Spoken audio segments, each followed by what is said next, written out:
Hello out there, chat. How y'all doing? Hello out there. Hello to Morgan. Hello, Warby. Hello, Liza. How's everybody doing?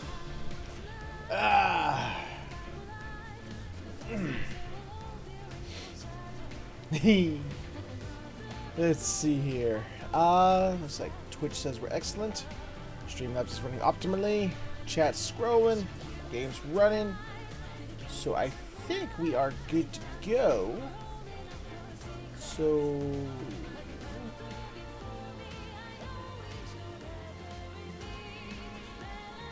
hold on. That doesn't need to be open. There we go. Okay, so I think we're good to go. So without any further ado, let's go ahead and get this party started with a good old-fashioned greetings and salutations to you. My name is FeatherHoof, and welcome back to another live stream of Final Fantasy XIV Dawntrail. Where today, we're going back, and we're going to be revisiting do you remember the early access day where we focused pretty exclusively on the new jobs? Well, we're going to be continuing that day. Funny, it takes us till after we finish the story to get back to that, because they had some stories, and we got to figure out what those stories were. Hopefully you agree that they can host bosses on the system. Let me think. Yes. So, yeah, we're going to be going back. We're going to be doing the Pictomancer job quest. We're going to be doing the Viper job quest. And then, to fill out the rest of the night, Hi, Tyro. And then to fill out the rest of the night, we're going to be, I'm going to be leveling Dark Knight. Trying to get, because I'm halfway there to getting it ready for the role quests. So, yeah, that's what we're going to do. So, without any further ado, let's go ahead and let's just do it, shall we?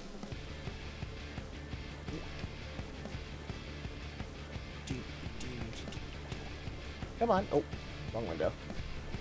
There we go.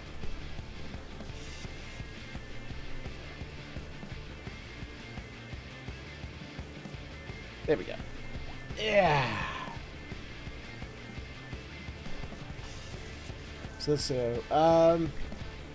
have it. I'll be at the fair con on Saturday, so you'll have to schedule the patient. Okie dokie. Ole!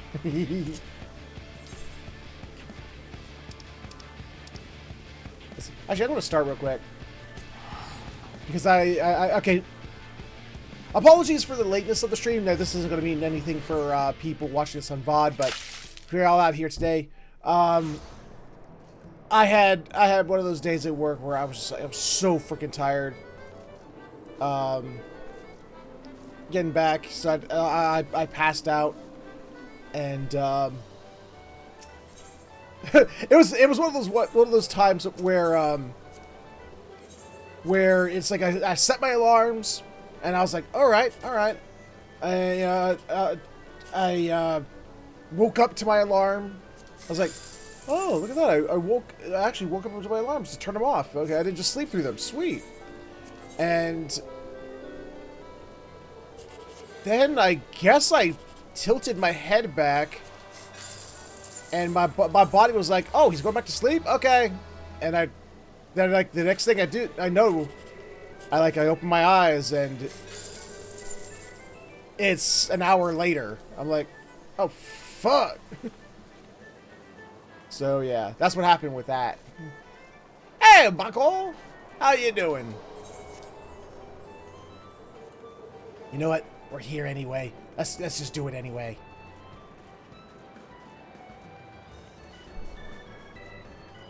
It's been a while. It's been a while.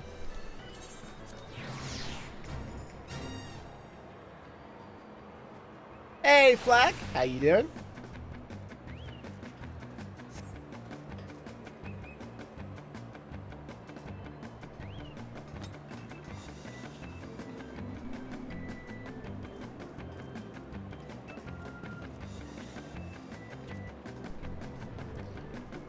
already.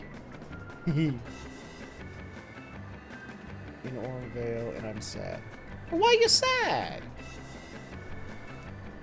Oh, are you one of those folk who think Ormvale is bad?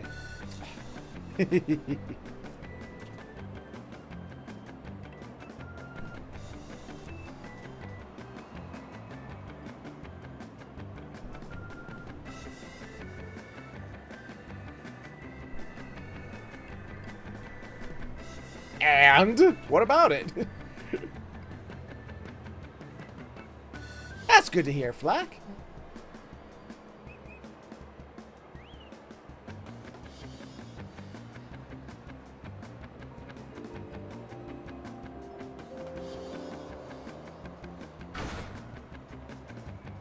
No, it's not. I actually enjoy running Ormvale.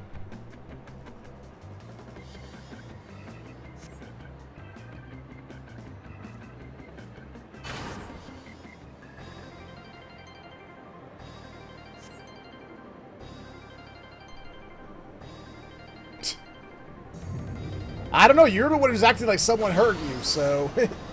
I think the question's on you, Bo.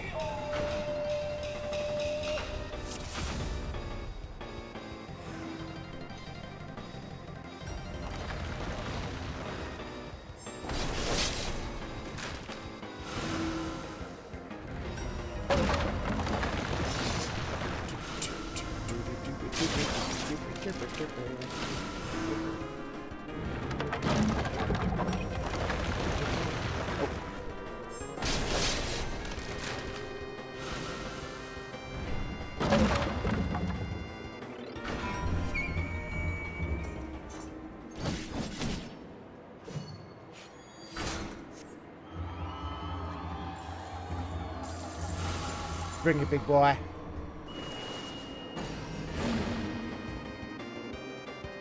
Of course you look at that. Of course you look at that one. Fucking doggo.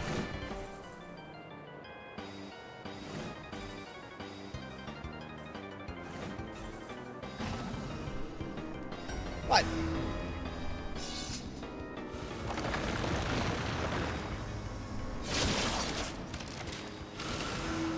Shit.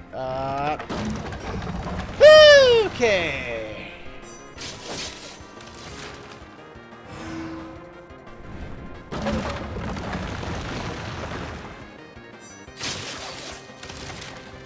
Oh shit. Zatzvas.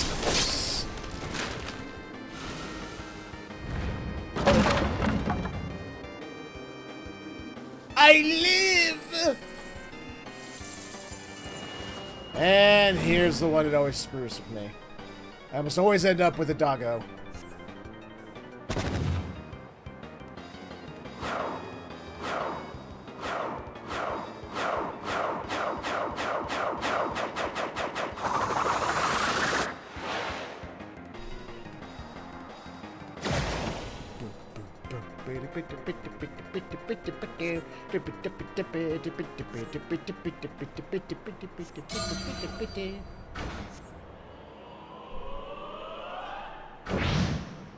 Hey, I actually got the coins this time!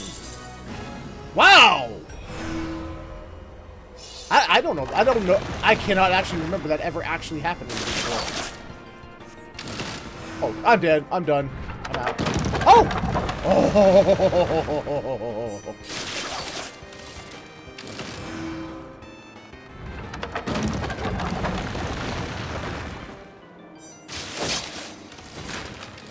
Oh, fuck me.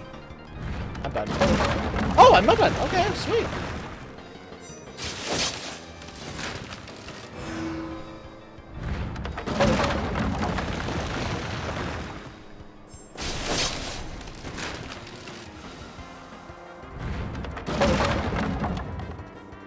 Hell yeah!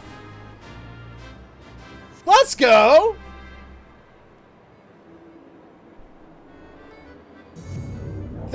Thank you, Greg. Greg, I mean not Greg. Yo, Jimbo.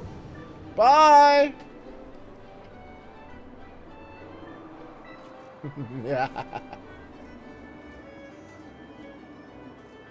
Is 151 ping good or bad? I honestly don't know. Sounds bad. It's a big number.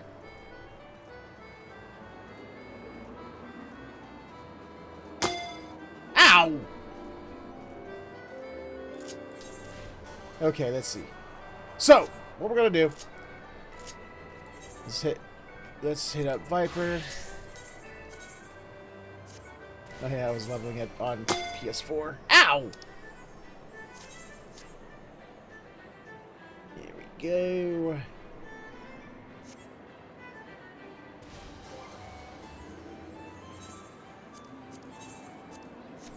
Does that mean I gotta redo the Pictos as well?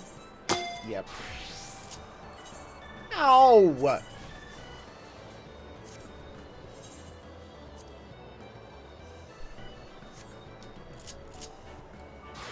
Hey. Yeah, playing on the I mean, I can't mean to try to have a friends.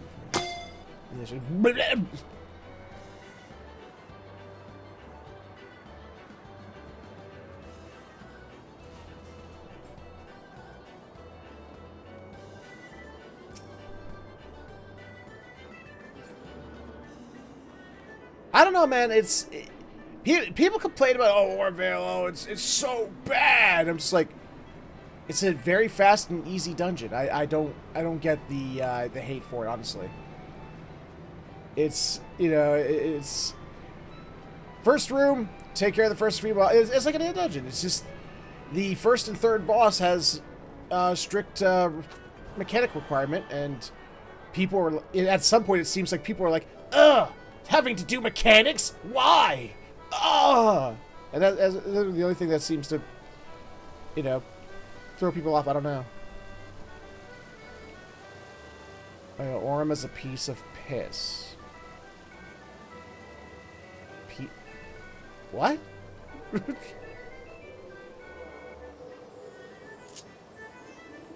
people don't like it, they don't like it? I mean, that's fine, but I think they hate to, if you don't like something, fine, you don't like something. But the whole Orem Vale, like, what would you put it? I don't want to say controversy, because that's not really the right word. But the Orem Vale just pure is like, oh, it's so bad, it's terrible, yeah, Tyro's got a good analogy there. People blow it way out of proportion.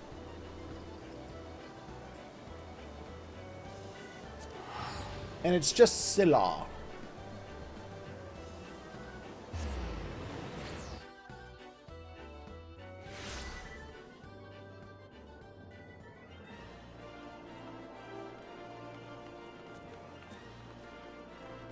Let's see. Now, where is Dude? Is that Dude down there? That's him.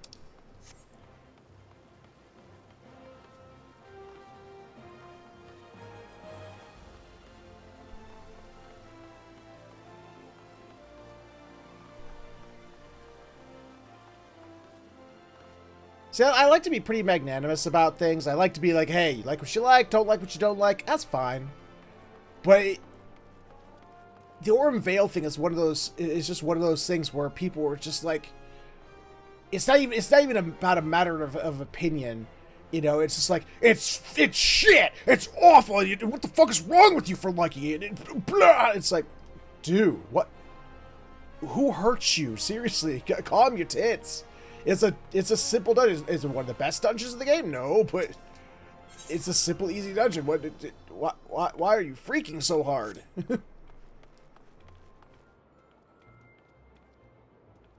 And we got ourselves a good old bot. Goodbye, bot. And may the door slam you on the butt on the way out.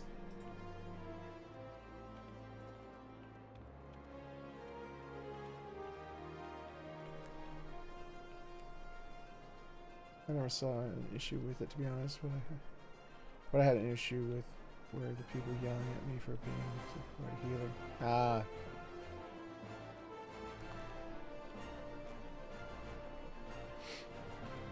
What I hate is the dungeon where you have to use the doors to avoid the boss fight. Yeah, I actually found, like, well, I didn't hate that dungeon, I just hate that boss fight. But yeah.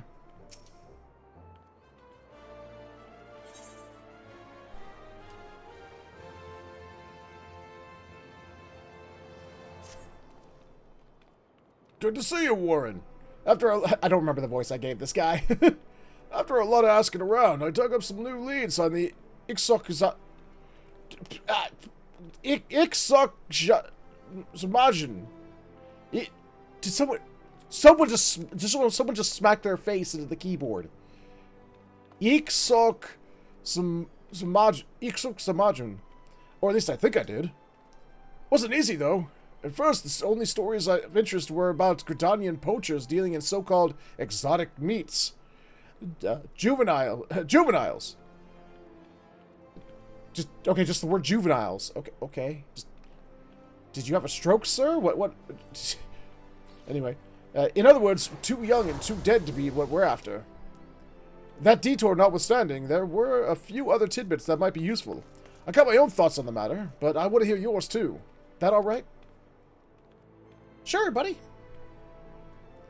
Much obliged. So, I hear an adventurer came across a whole bunch of strikingly beautiful red feathers just outside of town. They ended up giving him to some kids who've been playing with him ever since.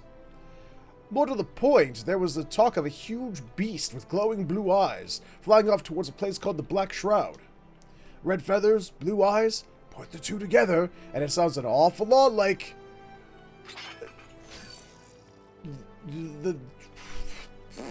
the bad thing. Seems it's had enough of Thanalan and picked the Shroud as its new stamping ground. But what's your take on it all? Well, it's a promising lead. Might as well. But I run into two groups. One rushing it, two new folks. Then that...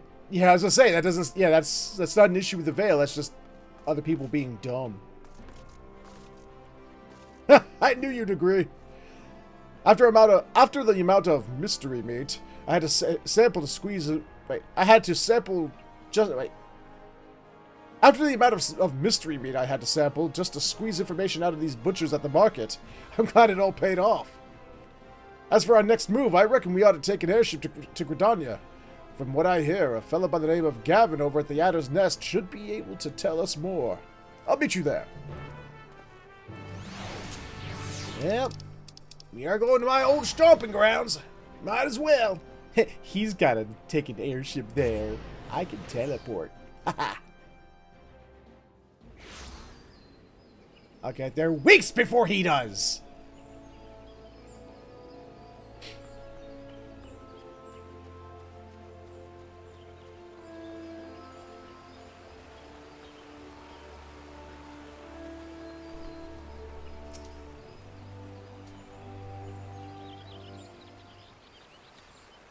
Haha!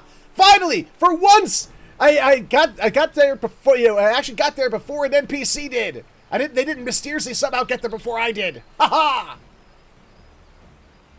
How might I help? I'm after the Tural Vidra. I'm after the Tural Vidra. I mean, I'm searching for this dangerous creature that comes over from another continent.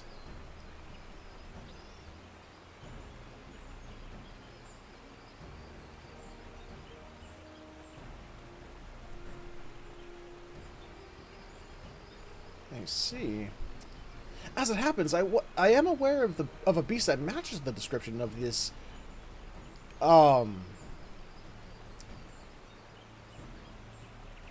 That thing.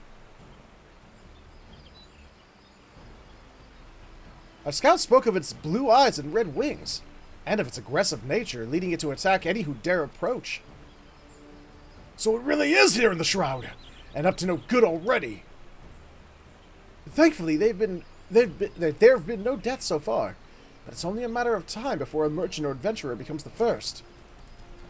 I believe... Okay, I'm going to have to give it a name, because I can't stumble over that every time it comes across. I'm just going to say Sok. I believe Sok came here in search of a new territory. Thanalan wasn't to its liking, and now it's nesting out in the Shroud. It would appear so. I'll tell the other adders that you're pursuing the beast, and to lend what assistance they can. I assume that's all right with you? Yes, sir. The more the merrier. Slaying the bastards what matters, and I ain't too proud to accept help when it's offered. So, where was the last scene? In the South Shroud. Once you get there, head to Quarry Mill and look for Lieutenant Goliath. He's leading the search.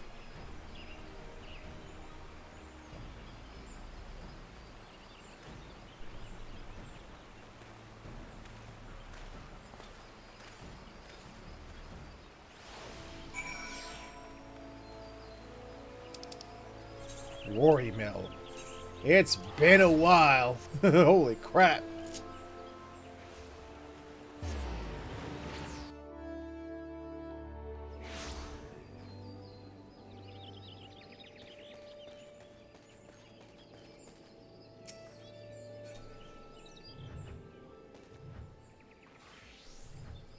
Huh. What we got here? Huh. You must be Keshqua and Warren. The Adder's Nest sent word to expect you both. I'm Goliath, the officer in charge of this operation. This is Innocent Stork, who's provided us with vital information. A merchant and her employer spotted the beast on the way back from Ulda. She's also taken the liberty of assembling a team of experts to assist in tracking the target. Also, how come this guy doesn't know me? If he's an adder, he should know me. I'm a goddamn lieutenant! I'm your superior officer, Goliath! At no small expense, I might add. But compared to the losses my business would suffer were the creature allowed to roam free, I deemed it a worthy investment. As our goals are aligned, perhaps you wish to join my experts in the field? If so, you'll find them near Roots Lake. I'm sure you'll get along swimmingly. Also, nice outfit. Looks like we're late to the party. Let's go hear what they have to say. I think I'm... Is it Lieutenant? What the hell? Oh, Captain! Not Lieutenant. Still! Yeah, I'm still your superior officer. But! I'm gonna let it slide. I'm gonna let it slide.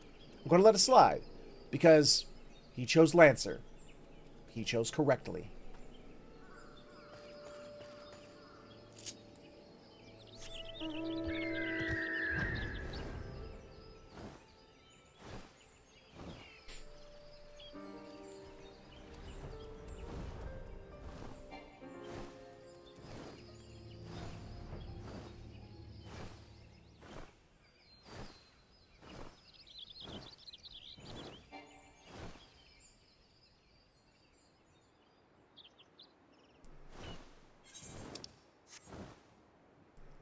Incoming!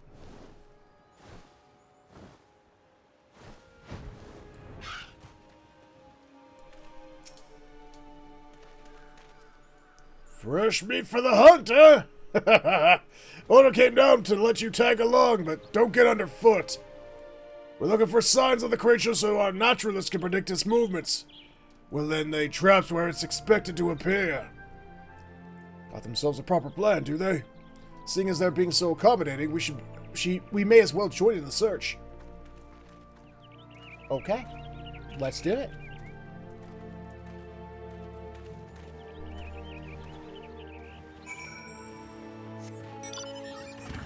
Oh, we're going this way, apparently.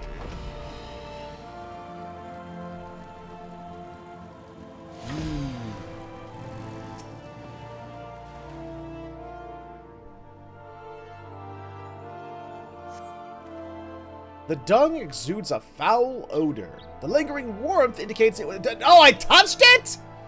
Ew! Professor Sadler would be proud.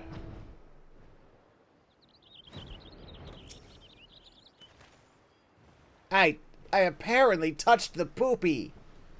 Why did my warrior of light touch the poopy? These creatures bear the marks of enormous claws on their hindquarters, suggesting they were struck down as they attempted to flee. Torgal! Oh, I'm sorry, I mean Torgal. Gotta say it right.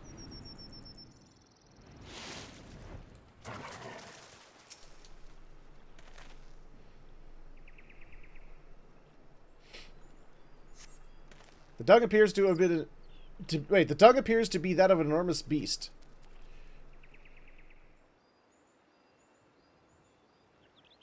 I'm sorry. The way that sentence was written, the dung appears to be that of an enormous beast. It's like, the dung is an enormous beast? What? Judging by its dry appearance and muted odor, it was excremented some time ago. Well, at least I didn't touch this one.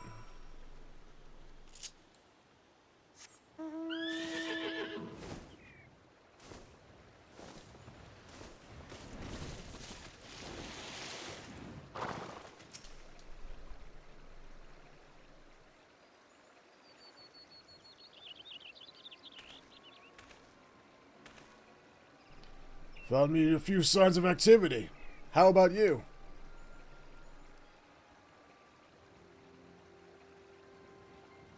Corpses of grazing animals gouged by monstrous claws.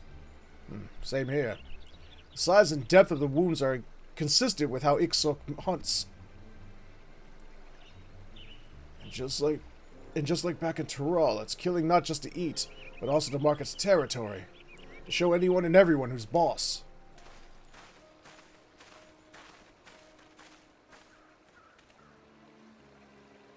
There you are! Managed to sniff anything out? Yes, sir. Aside from a couple of dunghills, we got some dead wildlife, most likely the work of XIV. I reckon it's close, somewhere north of the swamp. I came to the same conclusion. The predators make no attempt to cover its tracks. Clearly it had survived so long by virtue of its immense proportions, and in spite of its diminishing... Clearly it has survived so long by virtue of its immense proportions, and in spite of its diminished intelligence. You got it all wrong. It left those tracks on purpose, to see how we'd react. Are you saying the beast is testing us? That's absurd. The level of foresight and cunning required to even attempt to do so is far beyond these lesser beings. As for the corpses it left behind, those animals must not have been to its taste. I suggest using fresh cuts of prime livestock as bait. The bloodier the better. Once the creature has been enticed, surrounding and subduing it is but a formality. Wow, today I can't read today, can I? Is but a formality. Hate to break it to you, but XIV's way too clever to fall for that. You're gonna need every trick in the book and then some. Rest assured, I've considered every eventuality, and even if there was merit to your advice, I will not let it be said that our success was the product of anyone's genius, but mine and mine alone. Someone slap him! Someone slap him, please. What difference does it make who came up with what? A monetary difference. Innocent Stalker offers better rewards based on performance. Don't even think about trying to steal our thunder. We're the ones who will bring in XIV, whatever its name is, not you. Listen, we're trained to fight large predators like these. If you got any sense, you'll let us take the lead. And put our lives in the hands of complete strangers? I think not. There's no place in our strategy for you. So stand aside and await further instructions. Fine, have it your way. If you're half the hunter you think you are, XIV's as good as dead, right?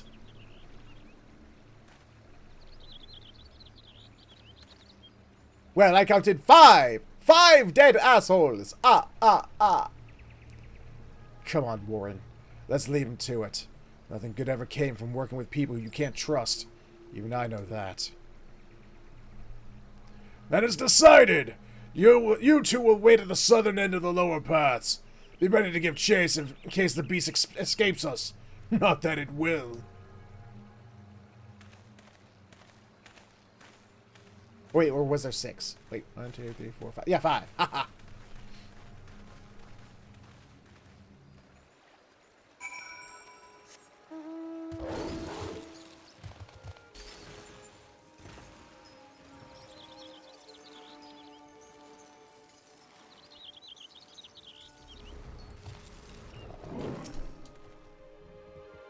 Viper should be the one to finish off XIV, to probably avenge our brother in arms. But really, it doesn't matter who does the deed so long as the beast dies. Well, I'm thinking he's just hoping those dudes are just going to get their own asses killed. And I don't blame him.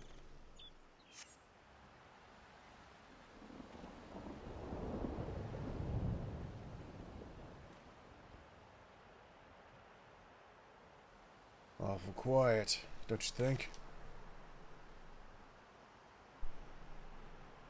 Ah! Ah! Ah! You hear that? Nope. Didn't hear a thing.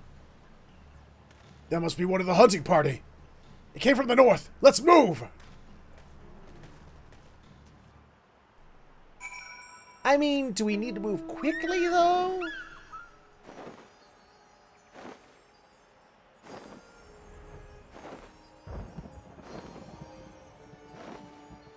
Ooh, thunderstorm. I like thunderstorms.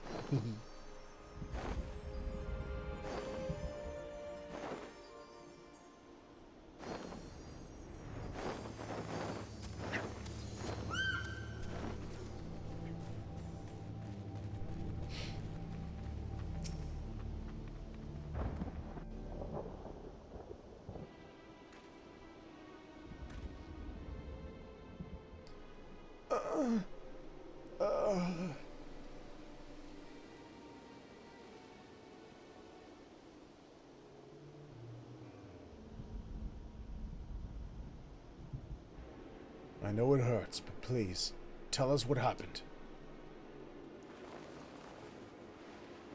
We got our comeuppance. It was watching us.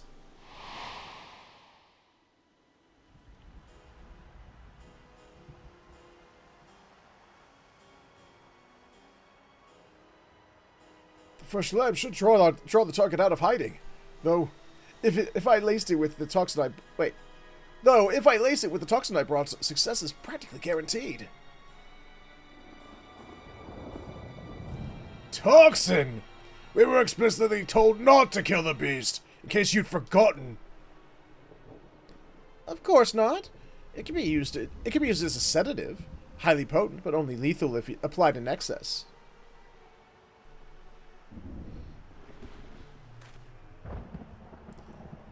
If you like the stomach for it, I'll do it myself. Naturally, my personal contributions will be detailed in the final report to ensure credit is given where due. What the hell's are you playing at? If it catches wind, the plan's ruined! Oops. Shouldn't we go after them? No, it'll only make things worse. That bookworm wants to stick his neck out for a few gil more. I say let him.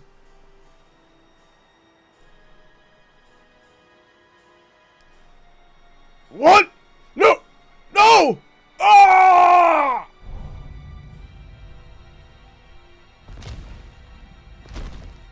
Ooh, he got off-screened. Ooh. You's a pretty. And when do you become a mount? Holy shit. Gods have mercy. There it is! Stay calm. Nothing's changed, except the bait. Now's our chance.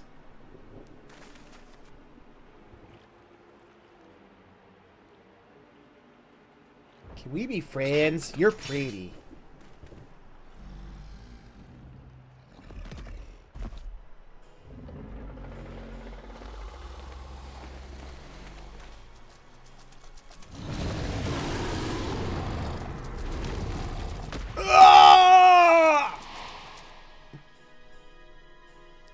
I was wrong. Only 4 dead assholes.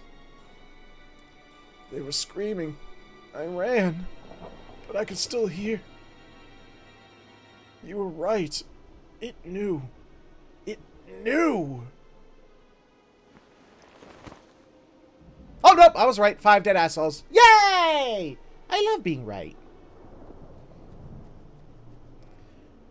Keshqua! Warren! By the 12, what happened here?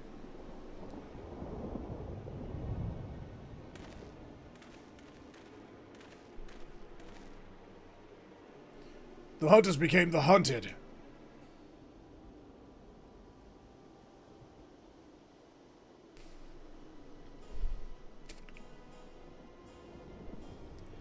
I shall see that their remains are recovered and the necessary rites performed. Perhaps you'd be so kind as to return to Quarry Mill and share these unfortunate tidings with innocent Stork?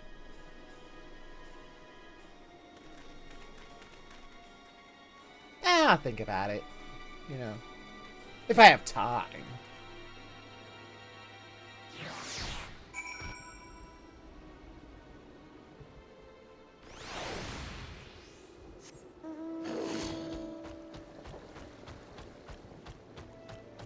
Oh no! XIV just stole my clothes! Damn it!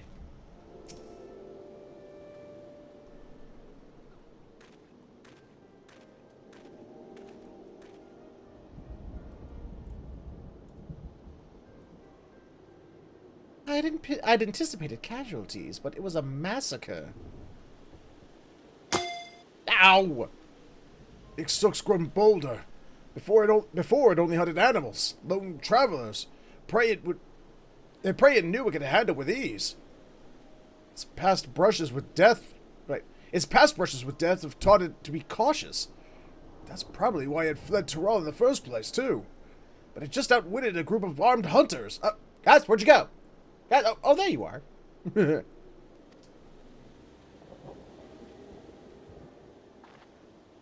My poor judgment invited this tragedy. I must make amends. Please allow me to assist you in pursuing this creature. Even without a team of experts at my disposal, I believe my network of contacts will prove useful in gathering vital information.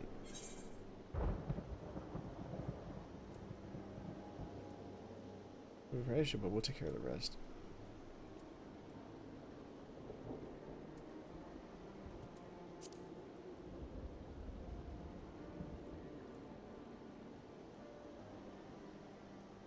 Understood. I place my faith in your abilities as vipers. Appreciate it, ma'am. If you turn up any leads, be sure to let us know.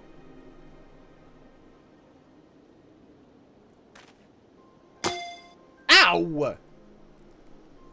I must return to the Adder's Nest and deliver my report. It's imperative we inform the populace of the threat posed by XIV. Might I ask that you use Quarry Mill as your temporary base of operations? Knowing where to find you will make it easier to coordinate our efforts. Ow! Stop it! Suits me fine. Besides, I got plenty to do here. Like, learn about this neck of the woods and the critters and whatnot.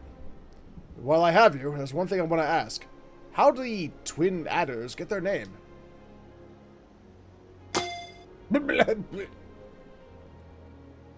I beg your pardon? What does that have to do with XIV? Nothing, really. It's just that us Vipers based our fighting arts on snakes, so they're near and dear to our hearts. Might even say we got our reverence for them. Is that so? I suppose we also feel a kinship towards snakes. The name Twin Adders comes from the pair of white snakes on the Gridanian standard, though the imagery predates the city-state's founding. There's more I could tell you, though I fear other matters must take precedence. With a history as long as that, we'd be here talking till the Read, FeatherHoof. With a history as long as that, we'd be here talking till the Packers came home. I'd love to hear more about it, but I understand it'll have to wait.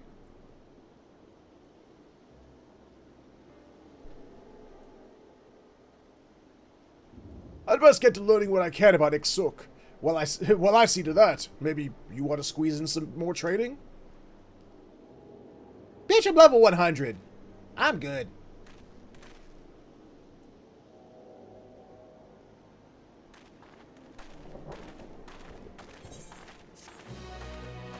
Da da da da da.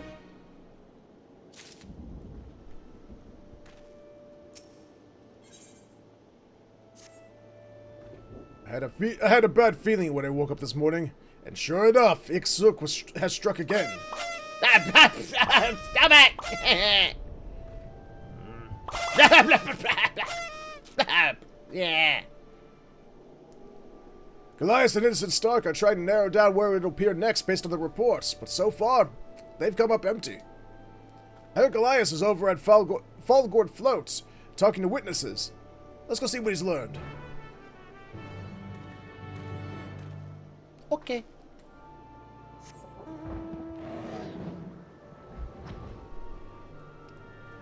Where are we going? Ah. Fine, I drinky. I take the drink.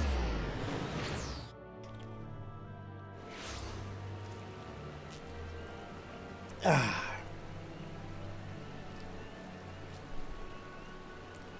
Ooh, some blasts from the past, these areas. Thanks for coming. I expect Keshkoi has shared some of the details, but it's even worse than we thought. Ixuk grows increasingly bold, with deadly consequences.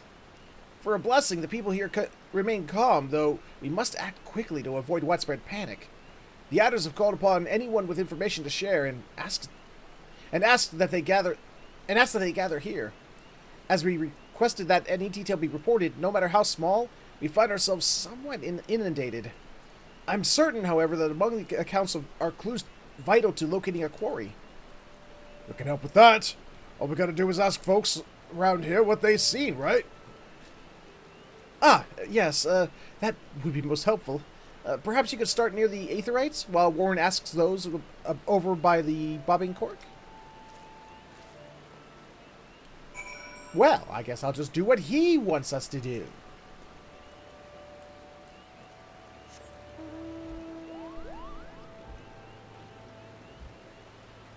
Hello! I was passing through the North Shroud when I saw a frightful creature with immense red wings. It was a little too far away to see clearly, but it seemed to be battling a group of smaller beasts, which it promptly slaughtered before flying away.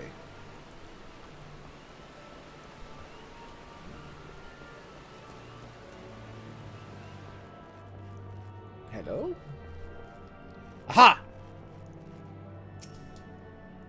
While passing through, I heard that some fiend was on the rampage over in the East Shroud. I didn't expect much of it at first, but when I saw all the people coming from that direction and the look on their faces, I decided to stay put. Good thing I did too, or I might have died.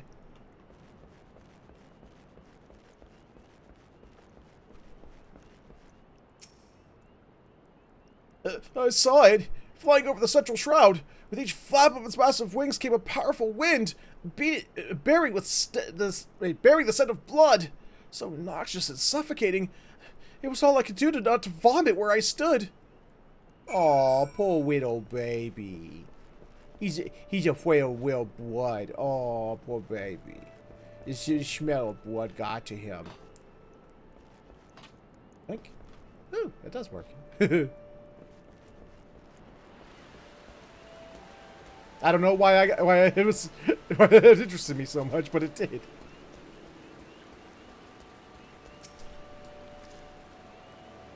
Everyone's got a story to share, but nothing that seems to point to where Ixuk might strike next. You do any better?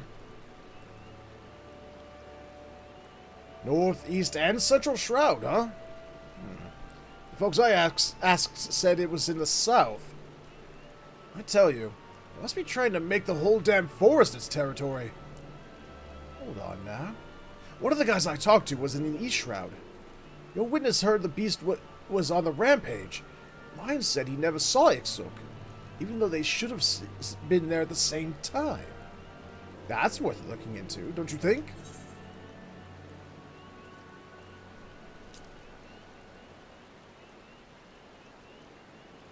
I'm not saying this is the answer, but you never know. But you never know where a trail will take you till you follow it. We ought to go catch up with. We ought to go chat up that fella again.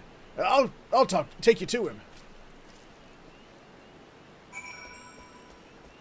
Man, why am I having such a hard time reading today? I think it's because I just woke up. Yeah, I took that nap and I'm not sleepy no more. But now my brain's all like sluggish. As I said before, I was traversing the East Shroud on an errand when I heard when I heard what sounded like the flapping of enormous wings.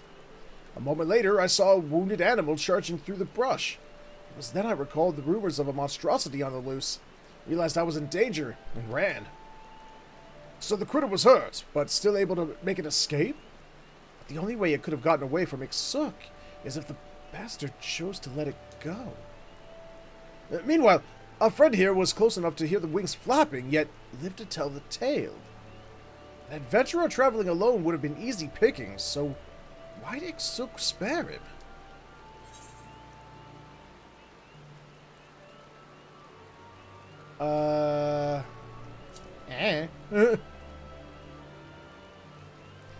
Besides running like my life depending on it, I didn't do anything out of the ordinary. But then again, one does spring to mind. I carry a potpourri filled with Girabonian wildgrass, an Alamegan custom, in case you're unaware. That's gotta be it! Goliath will want to hear about this. Oh, thank you, sir. I said thank you, because I'm polite.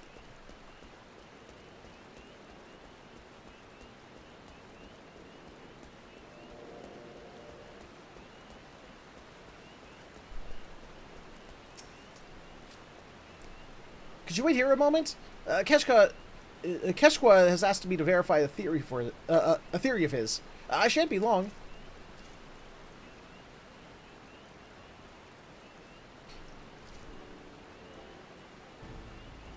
He's exactly as you surmised. Most of those who've seen Ixuk and lived to tell the tale are all Alamegan adventurers. I knew it. It's got to be that fragrance. A lot of animals have a powerful scent or smell, and Ixuk's no exception, which makes it that much more sensitive to odor that it doesn't care for. I reckon the beast can't stand the wild grass in those potpourris. It's a potent fragrance, a lot like another kind of grass we got back in Tyrol. But come to think of it, Ixuk never went near anywhere that grass was growing. If one man's meat is another's poison, perhaps the same can be said for aromas. Exactly. And now that we know what Ixuk can't stomach, we can use this information to drive it where we want it.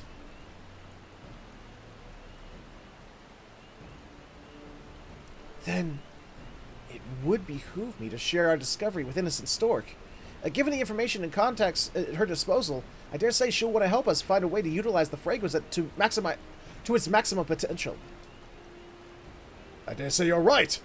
In the meantime, we'll head on over to Girabanya and pick us some wild grass. Yes, by all means. And we must do everything in our power to avert further tragedy.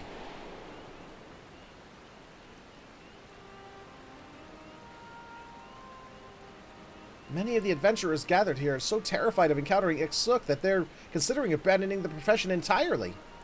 Several are yet fledglings. If they had to contend with a foe far beyond their reckoning, they'd die before gaining enough experience to be even considered adventurers. The thought of their bright futures being snatched away like that is almost more than I care to bear. Well, what are level 1s doing going up against the enemy that's level 100? It says right above their name. God, they should... idiots. This is the very reason I joined the Adders.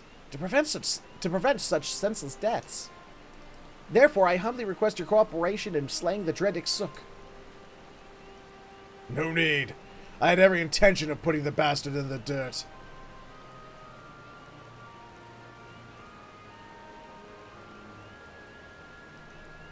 To the matter at hand, then. A few moments ago, one of the adventurers mentioned that the wild grass we seek grows abundantly at Pike Falls. Once you've collected enough, let us rendezvous at Quarry Mill. I must warn you, though, that Girabanya is home to some particularly vicious wildlife. Be on your guard.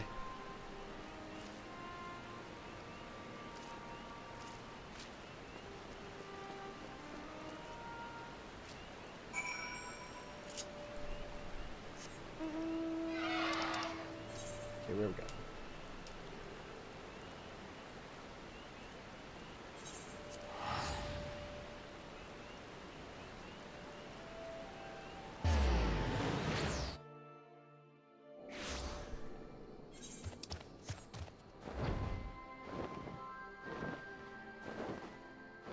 Man, they're making us hit up some older areas, man.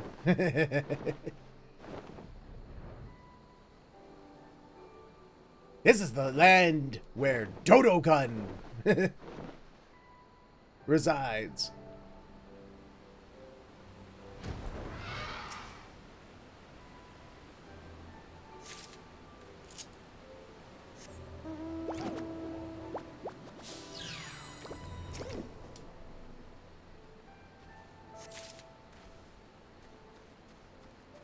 I go get some grass.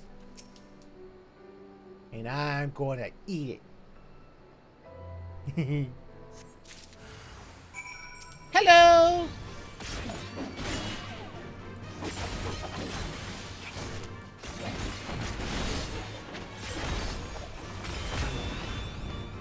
Oh. I killed you just by flexing. Oops.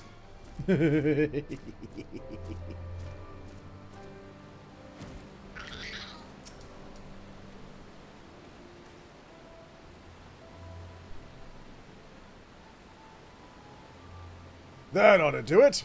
As much as I'd love to stick around and study the wildlife, we'd better get back to Quarry Mill.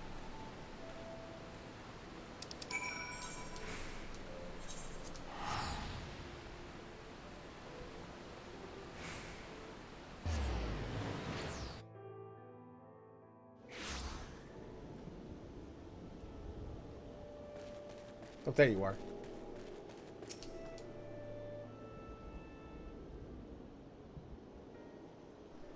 You've done well to gather so much wild grass. As promised, I called upon Innocent Stork to advise us on the next steps. Dia Clover! Thank you so much for the follow, Bo. I appreciate it. I've placed an order with an alchemist acquaintance for custom-made diffuser pouches, which we may employ to spread the aroma over a wide area while prolonging its potency. We will issue these pouches to the Twin Adder units tasked with driving the beast into the isolated location of our choosing.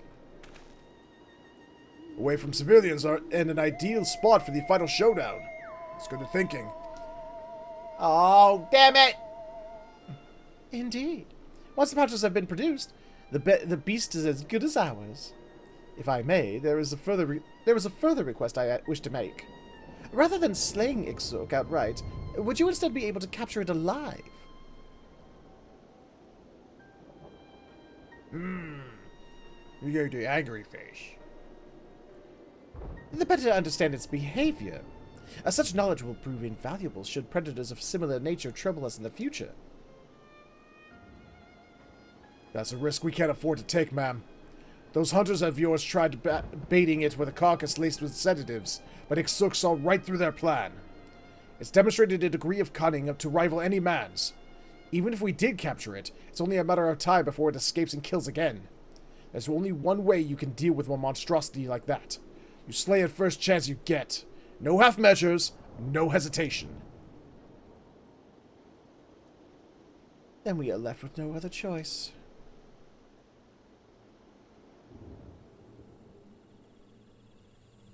Pray forgive me for making such an ill-considered suggestion. I shall abandon all thoughts of capturing the beast, and instead turn my attention to procurement of the diffuser pouches. You will hear from me soon. She smirked! She did the evil smirk! She bad. She's so bad.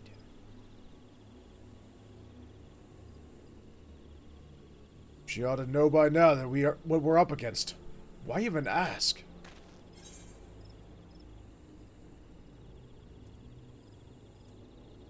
She can't be trusted. Ah! Whee!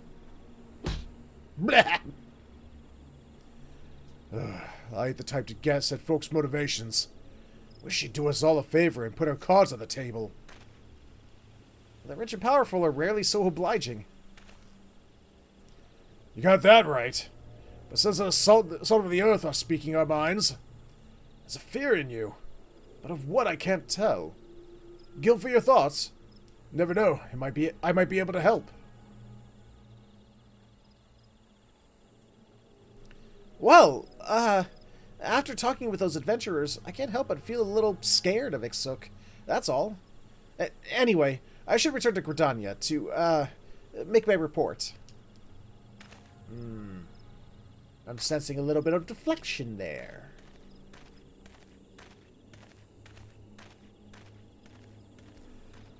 Folks always saying one thing and but meaning another. Just when I was starting to believe I'd gotten the hang of polite conversation. Ain't no forcing the issue, I know, but if Goliath has something to say, he'll say it when he's good and ready. So now we gotta wait on those pouches. Who knows how long that'll be? I'll keep an eye on things here, so I recommend you get ready to face XIV.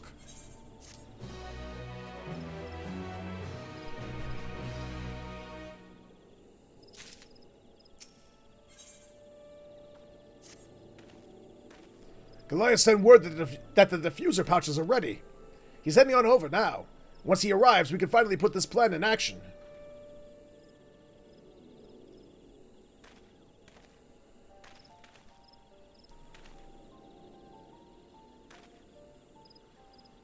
The pouches have been distributed among the twin adders, along with instructions on correct handling.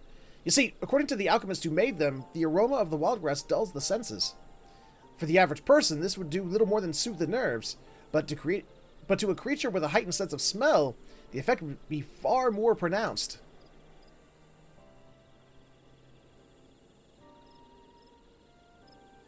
As for where we will entrap XIV, Innocent Stork has proposed a location in the Dravanian hinterlands that she believes is ideal.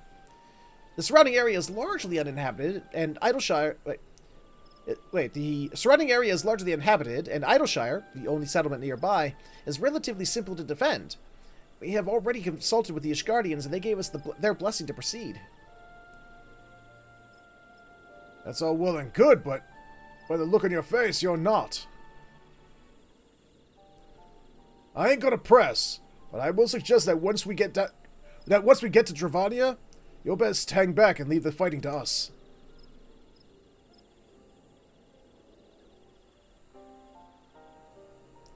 You know full well I'm keeping this from you, yet you still show... Wait. What is wrong with my brain today? I can't process words. You know full well I'm keeping this from you, yet you still show concern for my well-being. Why? Just my way, I suppose. Or the way I was trained as a Viper. It's our job to keep folks safe from creatures that go against the natural order. Doesn't matter who you are or whose side you're on. Politics, feuds, all that drama, ain't none of that our concern. I'll admit I've got my doubts about you, but you're still someone I need to protect from XIV. Simple as that. Is it my affiliate anniversary? I didn't even know. But thank you. There's something you need to know. Out in Western Kurthus is... Well, as I thought, you've yet to depart from Quarry Mill. What's keeping you? Wait, it told you guys, but it didn't tell me? There's nothing on my thing here. Oh, hold on a minute. Is it back here on my homepage?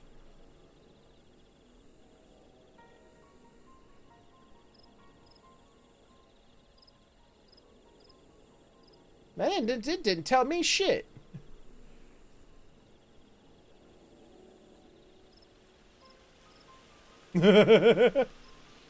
Sweet, though. No!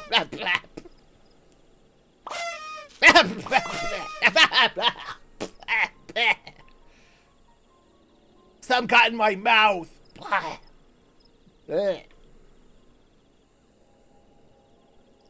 Lieutenant Goliath, whatever is the matter? You look like someone just walked over your grave. Oh,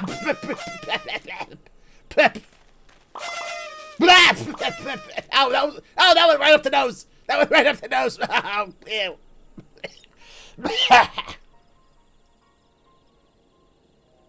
I'm glad to find the two of you in better spirits, though. Seeing as our friend is somewhat under the weather, perhaps it's best that he stays behind with me in Idleshire. No objections here. But Goliath and I are having a heart-to-heart, if you don't mind. I do. We have a schedule to keep, and I must insist our dear Vipers get underway. While you are en route to the Drovanian hinterlands, I would be happy to lend an ear to Goliath and his troubles.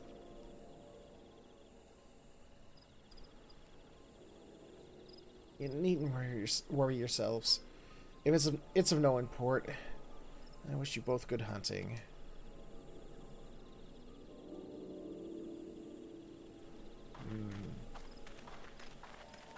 She's got something on him. She's got something on him.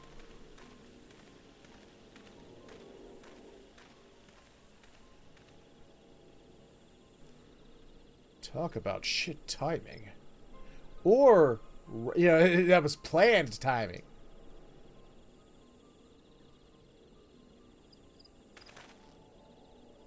For better or for worse, we'll find out what he was hiding back. We'll find out what he was holding back soon enough. Anyway, we got a Vidrell to slay.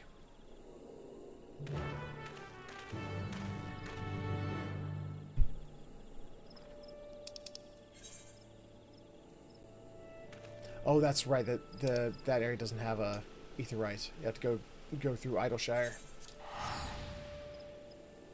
Or the other conjoining area. Ah.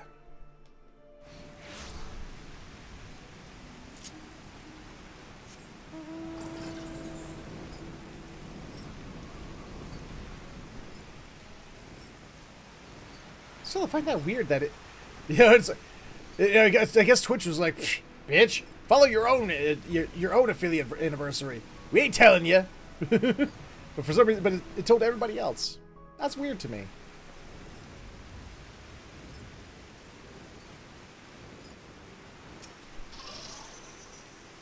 No sign of XIV, which gives us time to pick a good spot for an ambush.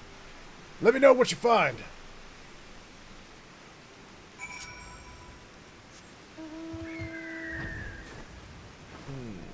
I spy with my little eye Alexander! But also, this house, apparently. While this location offers a commanding view of the area, it does not offer enough space to fight to your full potential.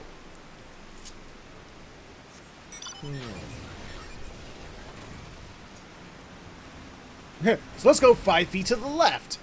That's drastically different enough. The cramped conditions offer only a limited field of vision, and combat would doubtless prove difficult.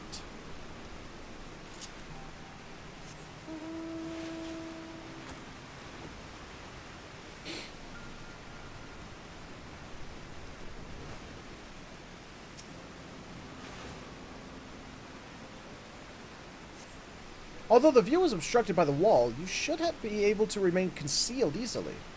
You have surveyed a number of locations, each varying in suitability. Keshqua will be eager to hear your report. Yeah, well, Keshqua better have my cheesecake ready for me.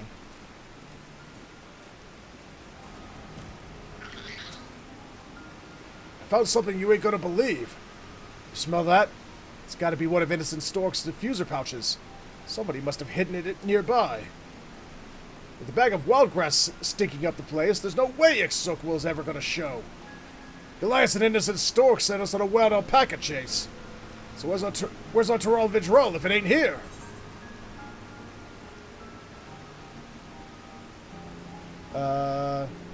Crystal Western Thailand, yeah? I did it. So that's what Goliath was trying to tell us. At least until he was cut off. Then he looked, the clue will lead us to Innocent Stork. She's probably still plotting to capture XIV alive. Stubborn fool.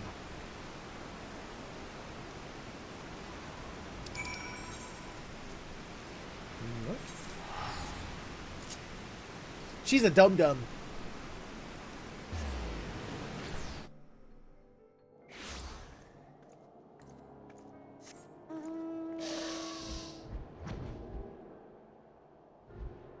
I mean, we should just probably stand by and watch her get her comeuppance.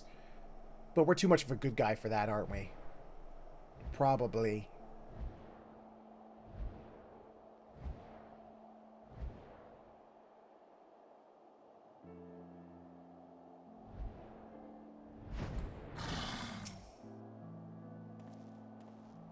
No sign of our tricksters or XIV.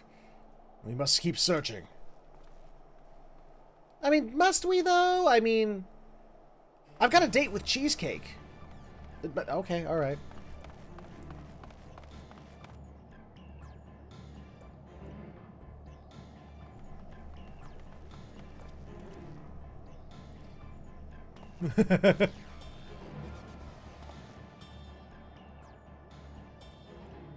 There they are!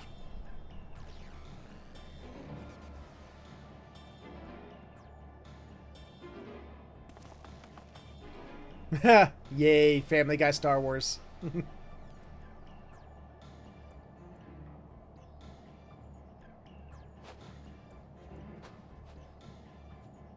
Well, if it isn't the esteemed Vipers, who with all their supposed skill and intellect asserted that capturing the great XIV was nigh impossible. Or perhaps you were simply afraid. As you can see, I proved equal to the task. All it took was a little ingenuity. I understand XIV's cunning and cruelty better than anyone. There's no way you got it in that cage without... Wait, where's your bodyguard?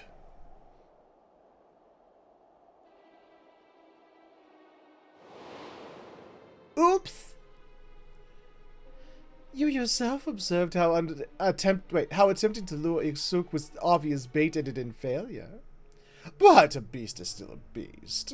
A predator that is compelled to hunt.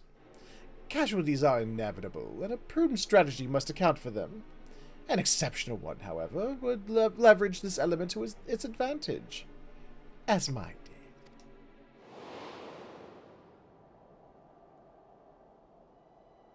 You ordered him to put sedatives in his pocket and face XIV alone.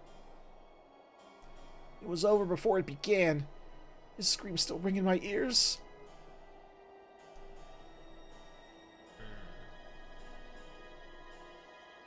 So you fed XIV the sedatives, and your bodyguard along with them?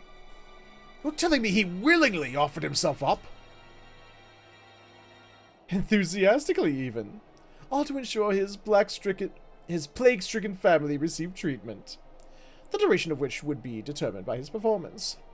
He all but leapt into the beast's maw. As I'm sure Goliath would agree, there's no limit to what we can accomplish when given the appropriate incentive.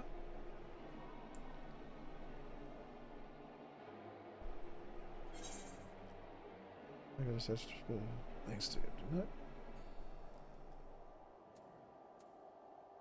Eh.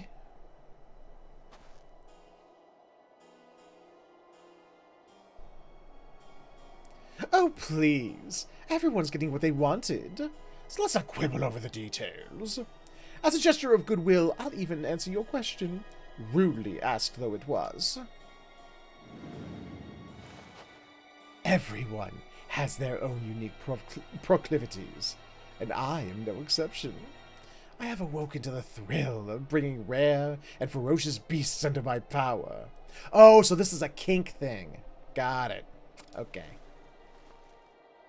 But that only whets my appetite for the true pleasure. When I unleash my pets upon worthy opponents to enact scenes of glorious carnage. Yeah, a kink thing. Got it. I've met my share of monsters, but none of them compare to you. A monster and a fool. That there's a Trovitral. The moment you open that cage, it's gonna rip you to shreds.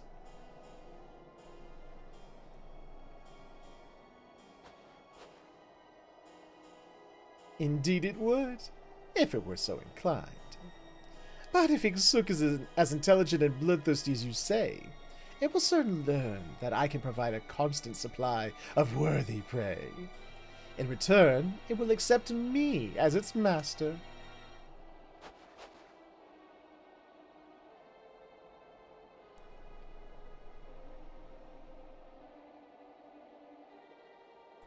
It's awake!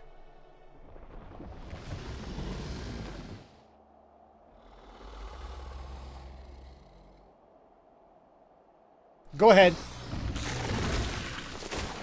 Ah!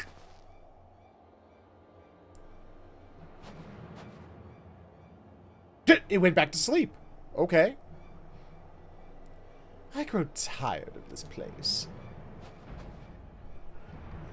One of my lesser pets should be more than adequate to dispose of you.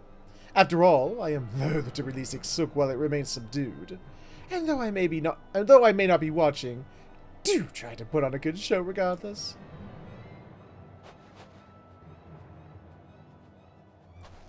Good fashion sense, bad attitude.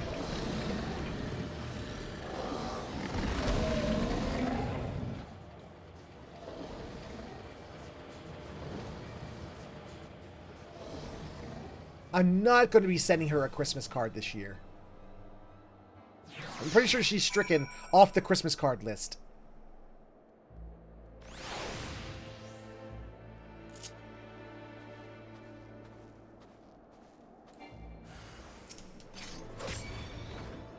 Wait, damn it. Oh.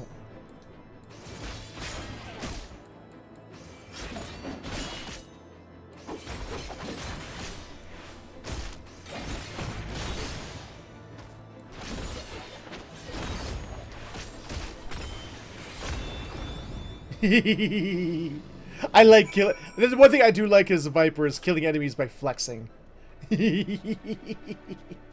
Ooh, hey bats. There's something about doing it that just makes me giggle.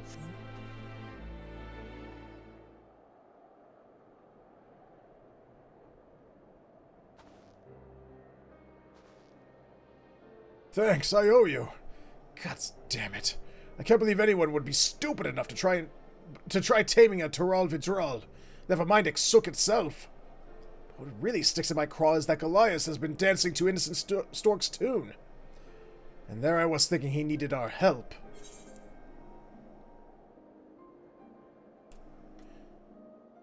He seemed afraid of her like before.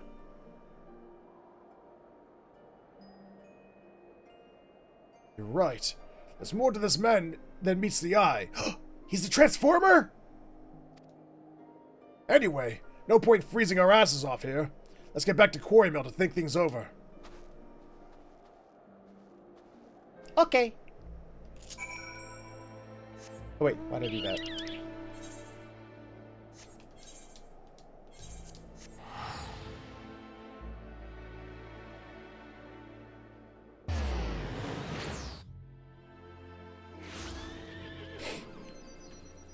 There you are.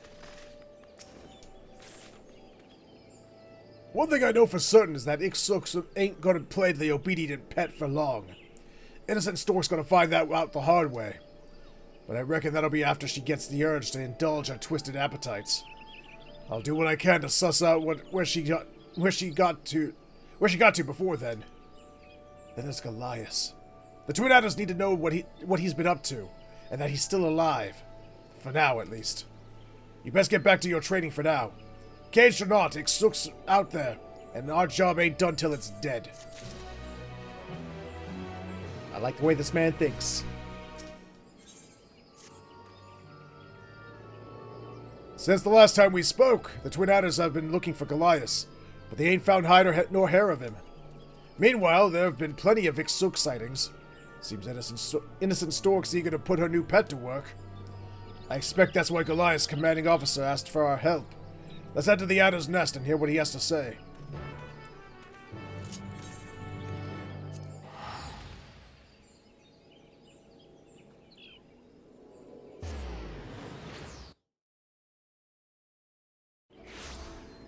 Let's see. This way. We go this way.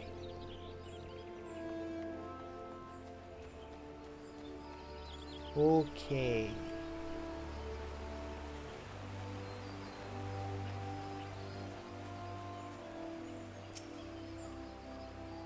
Destination reached.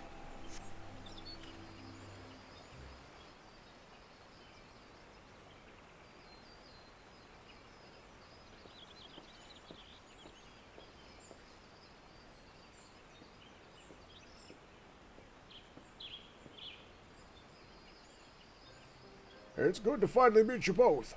Goliath spoke highly of you and your contributions to our hunt of XIV. Speaking of which, you got information for us, right? We've received multiple eyewitnesses reports of creatures surpassing even the most elite marks. It dispatches its victims swiftly before flying away. An innocent stork's direction, I'll wager. She's setting XIV loose to kill for her own amusement. Those slain were mostly roaming adventurers, but the circumstances of each attack suggest an escalation. The beast is striking in broad daylight, and closer to more populated settlements. The risk of a massacre grows greater by the day. There is another matter I wish to discuss, which may shed some light on the situation. We have received a letter from Goliath.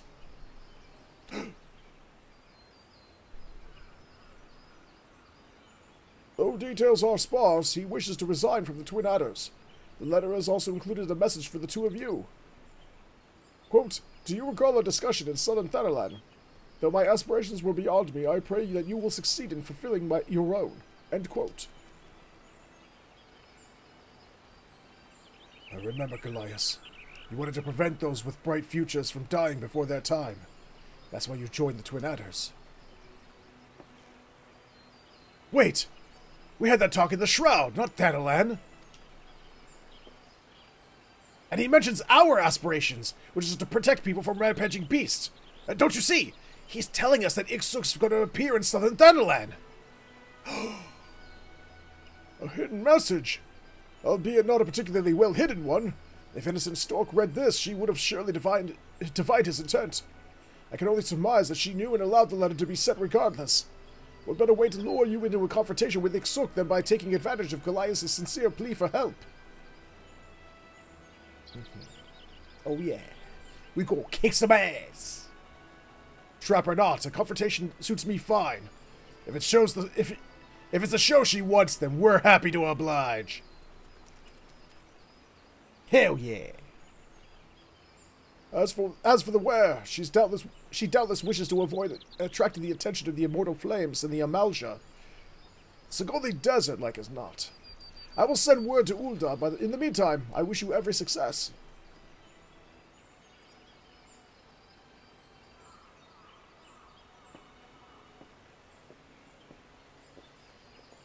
Show of hands! Who's ready to kill a Turav Vizral? Come on!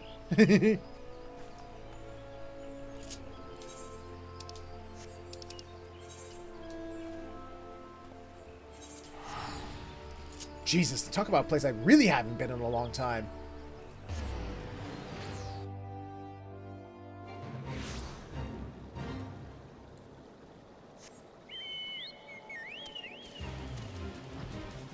Ah, they're doing fine.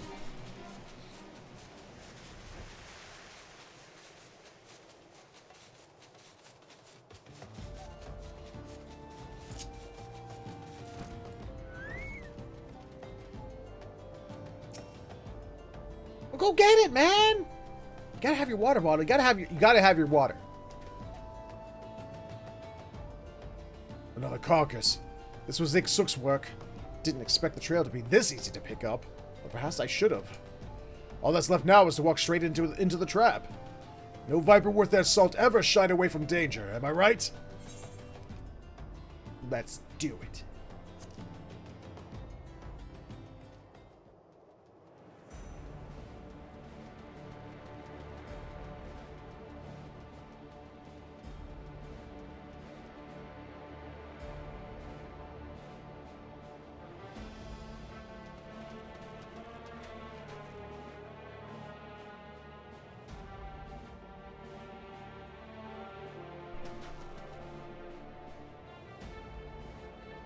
Thing had pretty bangles all over it.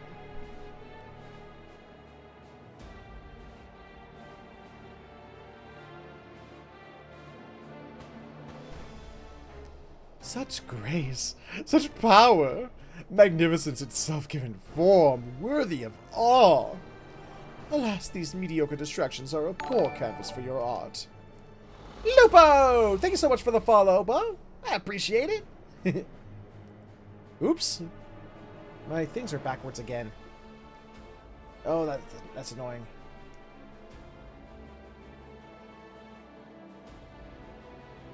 Hold on a minute. Give me a second.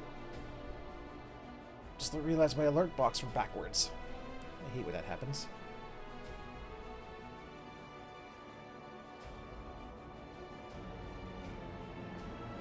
Why are they... I could have sworn I turned them around. That annoys me. That annoys me greatly.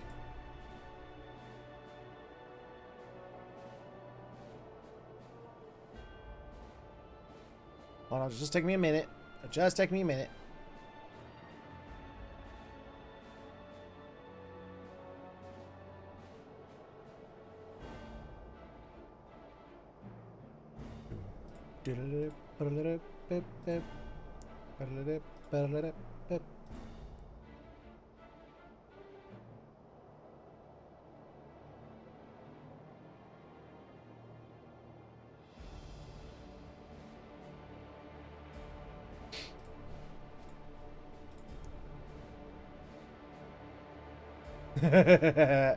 I am Unturtled.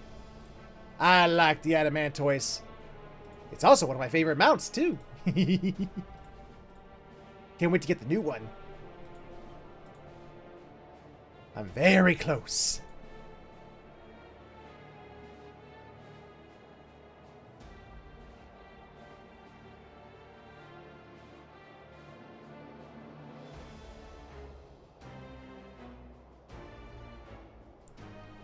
There we go.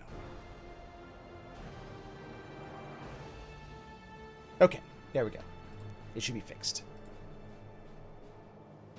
It's over, innocent stork. You need to change your name now. Now you're guilty stork.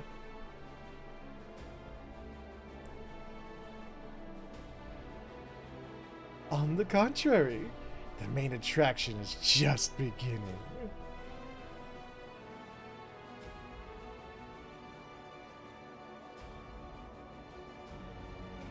Goliath! What have you done to him?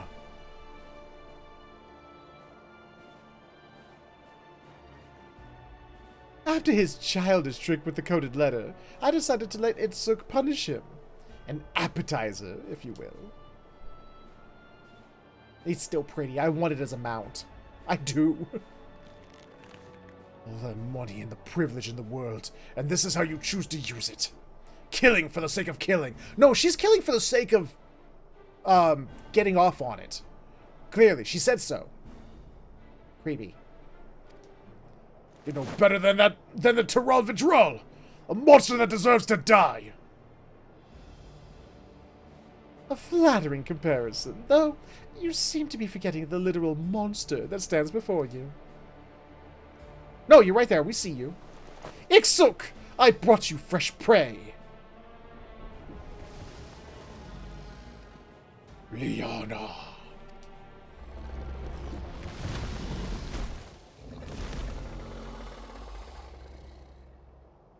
Oh, I haven't forgotten about you. A coward through and through I knew, but one that I thought had some pride. Guess I was wrong.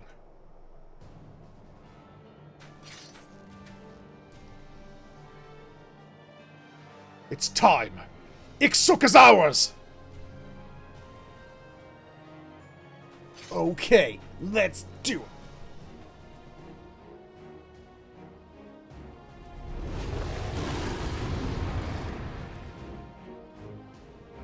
I can't imagine it, Liz. And I want it.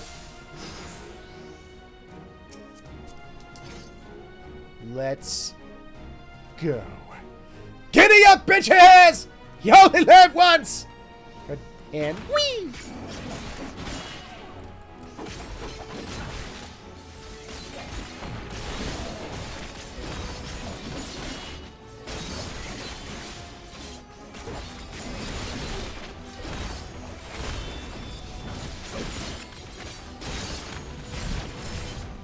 Get back here.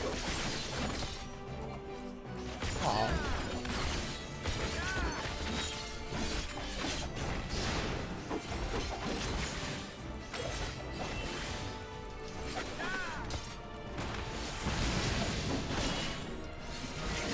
Oh please! I just finished doing the Arcadian. There was far worse mechanics in there. Come on, Ixuk. Worthy foes indeed. Ixuk, the time for games is over.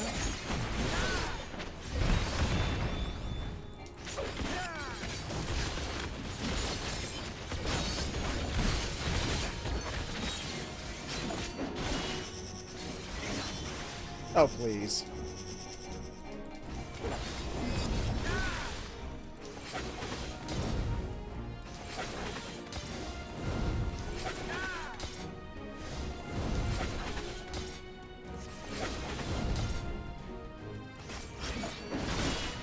You ain't nothing! Oh yeah, I forgot to remember I have my other bit.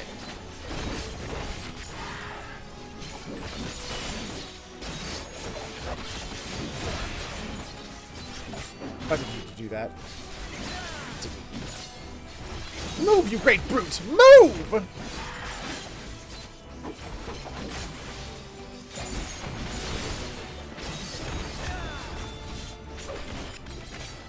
That's it. Innocent Stork has made a huge mistake. Is that all you're capable of?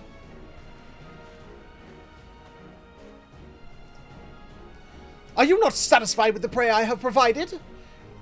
You'll have to... you'll have all that and more... Wait. You'll have all that you want and more, but only if you obey. Kill them! Kill them now! I demand it!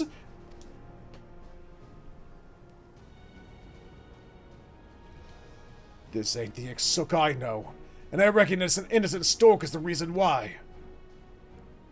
I can smell the wild grass on her. The less potent mixture than the one we doled out before. Just enough to keep Ixuk at arm's length. But even that's too much for the Vidrell's senses. That's why it's addled and can't think straight. So what you're saying is kill the woman. Got it. Even so, she's made a fool's bet. Ixuk's only tolerated innocent Stork and her shenanigans to sate its own bloodlust. Two apex predators can't make nice forever. I'm not done with you yet! Goliath, you stubborn worm! What?!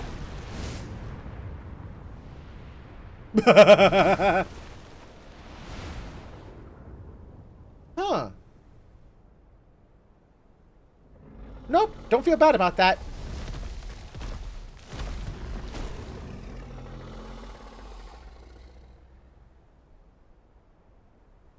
Huh. Maybe now I can concentrate on the fight. Alright, Warren. Give it everything you've got.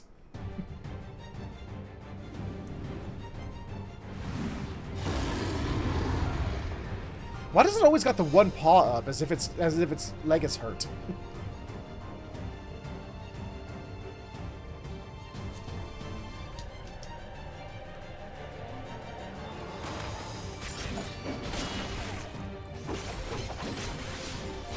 Looks like it's through messing around. Keep it together. Oh, Jesus. Okay. No thank you. No thank you. No thank you. Okay. Do it again. Do it again. He did it again. Though it wasted my noxious gouges, or whatever it's called.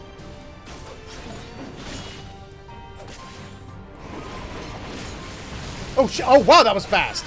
Okay, did not imagine that it was going to go that fast. Okay.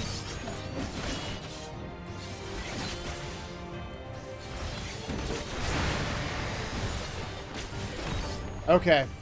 It's going to shift it up every everyone like that. Got it.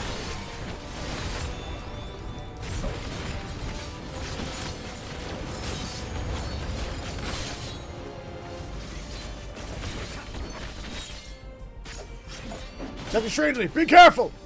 But not, wait, why'd you move to the front? What am I going to do? Ow! That packed a punch. Okay, there was no hiding spot from that. Alright. God damn it! This ain't over, not by a long shot! Can I move, please? Huh.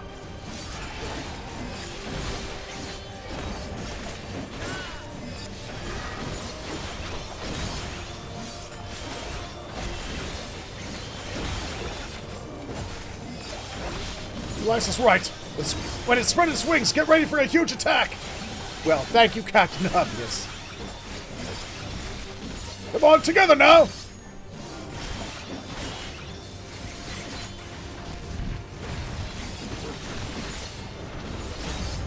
And bit. Okay, stun is up. All right. What do you mean? Do what? Oh, got it.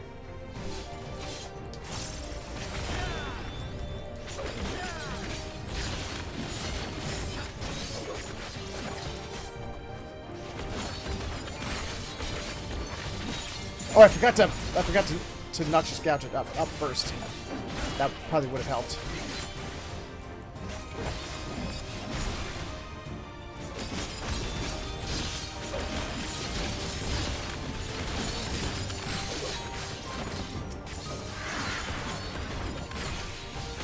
We had to destroy those beautiful wings. I'm sorry. As one wing haver to another, I'm sorry.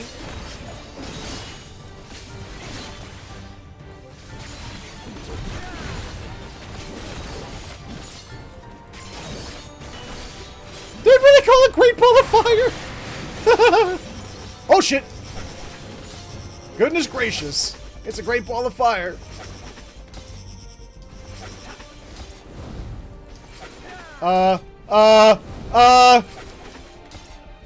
There we go. That works.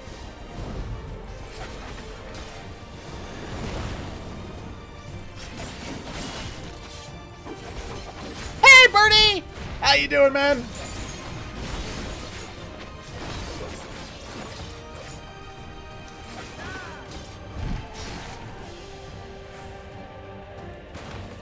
Don't think so, pal.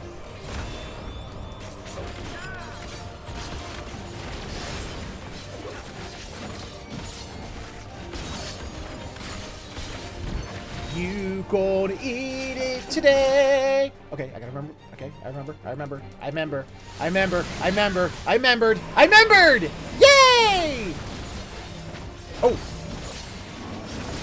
Oops. Did not get there in time. Oh! Hello.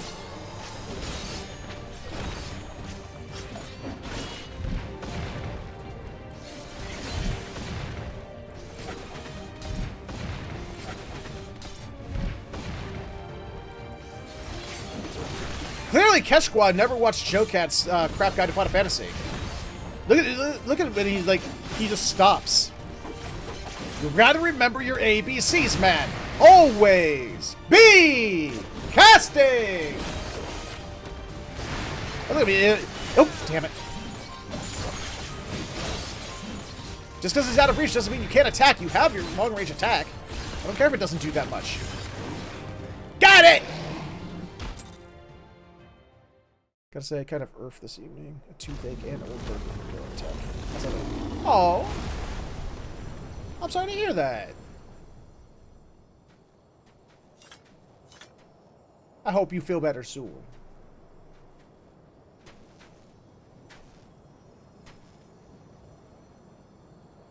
We get it.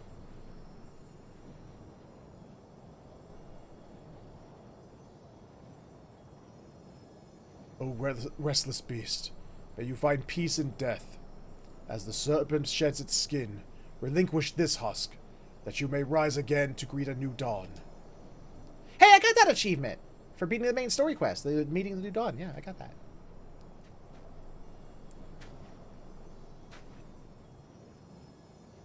Innocent Stork genuinely believed that she could bend such a creature to her will. That arrogance cost her life.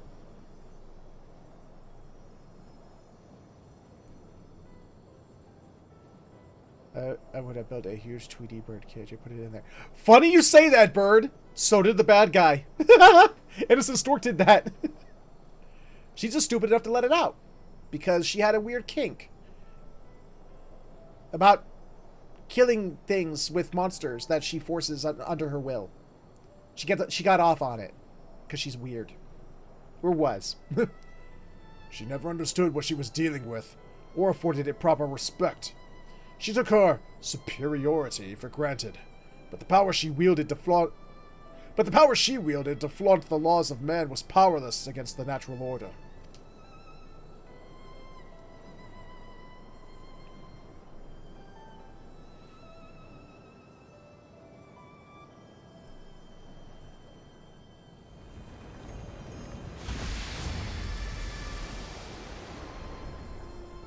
Elias, Warren, thank you for everything. It was a damn sight harder than I reckoned it'd be. But I finally avenged my brother-in-arms and fulfilled my duty. Duty. I can once again hold my head high.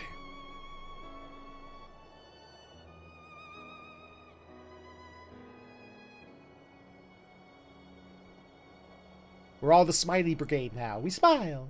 Yay.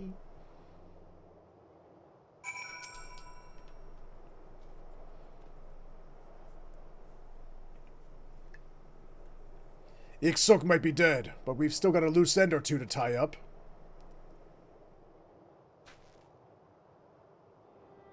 You haven't told us why you led us on a merry chase for innocent stork.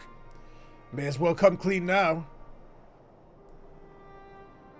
Well, when I was a young child, my merchant parents were slain by a wild creature on their travels. I meant what I said at Falgord when I told you I swore to save others from a similar fate. That's why I joined the Twin Adders. A commendable motivation. And then I met Innocent Stork, who explained with great enthusiasm that she shared my desire to protect others by bringing these beasts to heal. I thought I had found a kindred spirit, but I later realized she fed me nothing but lies. She used me to obtain information collected by the Twin Adders, all for the sake of identifying potential additions to her menagerie. I had disclosed all manner of sensitive intelligence to her, believing it was in furtherance of her efforts to save lives. By the time I learned of her true intentions, it was too late. I confronted her, told her that I was going to inform my superiors. She smiled and laughed and said that she would unleash her fiends upon Gridania if I spoke a word, with some of her finest preserved specifically for my family. I'm guessing it was Innocent Stork's idea to have you join the investigation into XIV. It was. There's no excuse for what I did. Allowing myself to become her pawn has led to so much needless suffering. Well, that, and also you specifically just admitted that you joined the military specifically, and then, while there, specifically went out of your way to leak sensitive and classified information to an outside party of that military. So, boyo, you in some trouble! Nothing I can say or do will ever be enough to earn your forgiveness. Whatever punishment awaits me, I shall accept it gladly.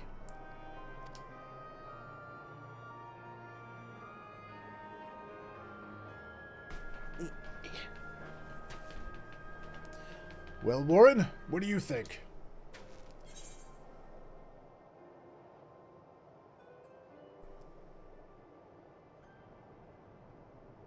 I mean, look, I feel for the guy. He had good intentions and all that, but it's it's the Twin Adders he screwed over. We got to turn his ass over, but.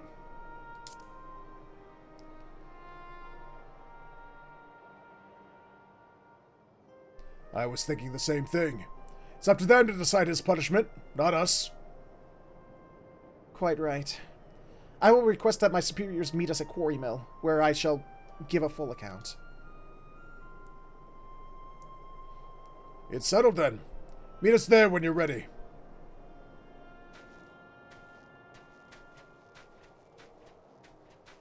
Bringing shame to the name of those who would wield the lance. Ooh, can I have some?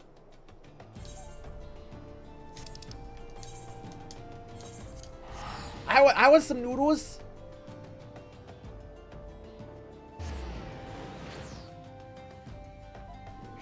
Oh, come on. I promise not to eat all of them. I'll just stick my big old horse snoot into the bowl, and whatever I end up taking, I'll take. And then you can, you know, what I promise not to slurp up all. I promise.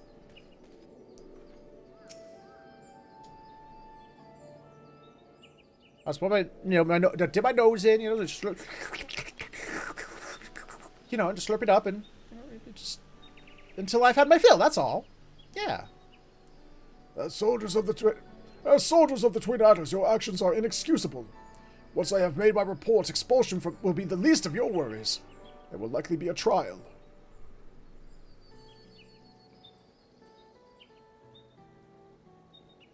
Where I come from, we don't take kindly to liars, neither. Our words is our bond, and the violation of that trust demands punishment. But I will say this. The lies he told were to protect the people of Gridania. Not only that, the actions he took contributed directly to the defeat and death of XIV. I won't say the ends justify the means, but it's not nothing.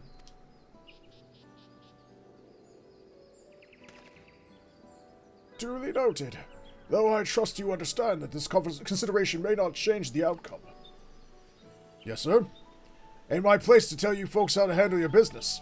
I'm just a simple man who crossed the salt to kill a Vidral. But if Goliath isn't stuck in a cell for the foreseeable future, I got something he can help me with. You see, now that my business here's concluded, it's high time I made my way home. Trouble is, passage back is more than I can presently afford. I'm going to need to put in some work, and I reckon Goliath could help me find clients in need of a Viper's skills. A simple man who knows better than to tell us how. Wait. For a simple man who knows better than to tell us how to handle our business, you've struck upon an intriguing solution. Well, I have spent a fair bit of time in the company of silver-tongued someone. Huh? Who? Oh, he means me. Elias, your conduct cannot easily be forgiven. Even so, it must be acknowledged that you played the vital role in the slaying of XIV. Swear to never again stray from the path of righteousness, and no charges will be brought against you. Moreover, I will accept your voluntary resignation as you did previously request. With this arrangement, you may yet pursue your dreams of defending the innocent from nature's most deadly threats, in your capacity as Keshwa's assistant. What say you?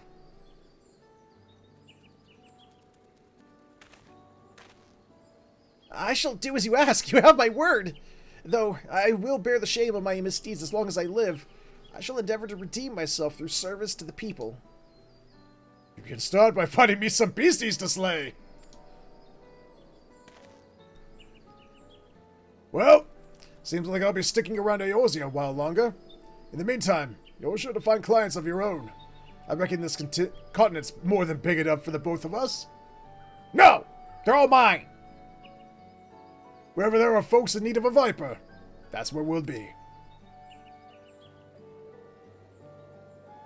Yeah, but you should see my real talent was Stabbity Deathness as a Dragoon. Oh, all those floors that I tanked. All those floors I've tanked. Talk about letting off this kid light. I mean, damn!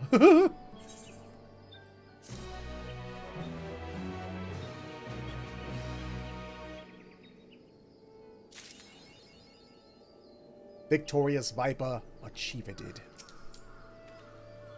How goes it, Warren? Hunted any challenging prey yet? Just like, okay. So it's just, oh! Actually, I like his armor. Actually, I think I know that armor. I think I know that armor set. Isn't that the armor set you get from, oh, what was the name of the dungeon? In, Shadowbringers. Is it Dawn Meg? Yeah, Dawn Meg. Isn't that the like a green dyed version of the armor set you get from Dawn Meg? I'm pretty sure it is. Could be wrong, but I'm pretty sure that's what it is. Okay, so we finished Viper, so I saved the best for last.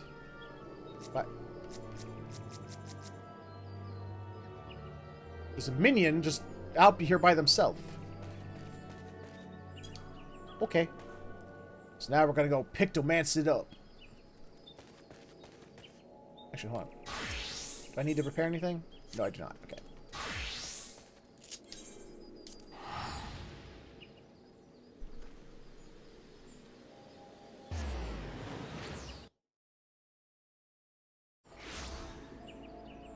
Where's that little Kupo bastard?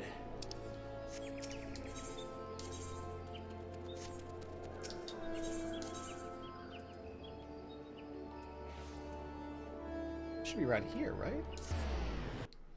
This is where we left him, I thought.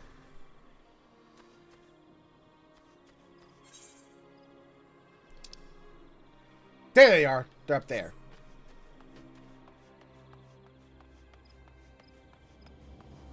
Hello there, Kupo.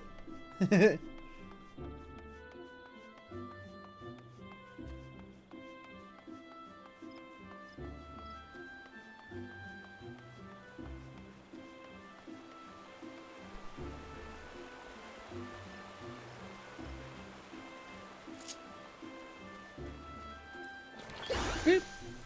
Boop. Boop.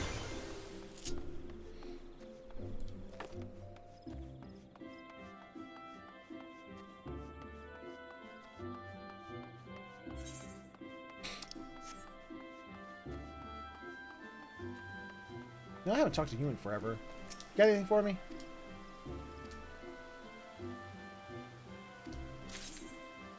Did they add anything new to him?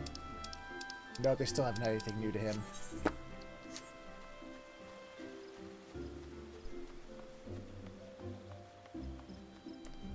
It's been like 3 expansions since he got anything new in that store. And yet they still give me the things to buy stuff from that store, even though I bought everything from that store.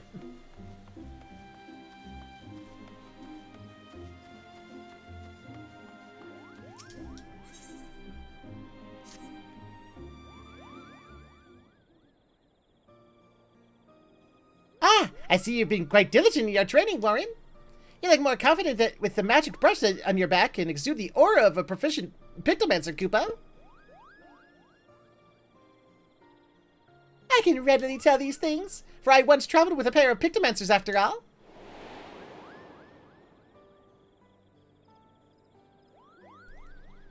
Your soul crystal used to belong to one of them. His name was...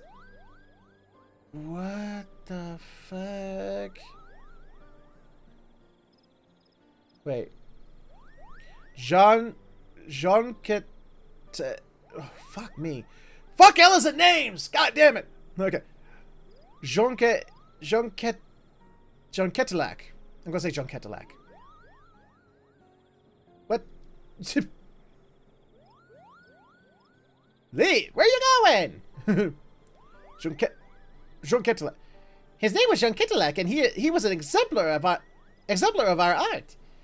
The other was Jean Ketelac's apprentice, a girl named Beruru.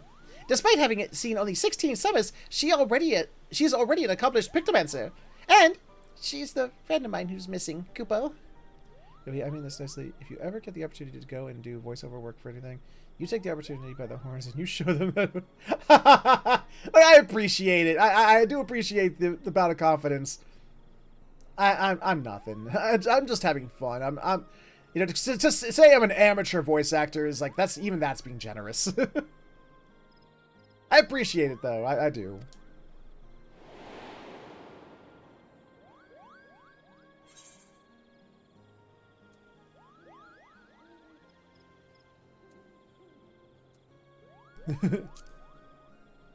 Oh goodness. I like that shirt. Well, she's missing in the sense that I don't know where she is, but I don't fear for her safety. With her ability, she can more than fend for herself. But it was hard for Beruru when... How did I say? I literally forgot how I said I was going to say her name. Jean Ketelac passed away. He was as a grandfather to her. Even now, she must be feeling so terribly alone. And that's why I want to find her and make amends. Unfortunately, I haven't been able to learn anything about where she might have gone. But I won't give up. In hopes of picking up Baruru's trail, we'll retrace my journeys with her and aid those in need along the way. There should have been like 4 more Koopos in there. I'm glad you like the plan. Now, you want to bundle up extra warm, because our first step will be in Kurthis. Camp Dragonhead, to be precise. Shall we? I don't dress warm. I dress for success. And this is the best casting gear I have.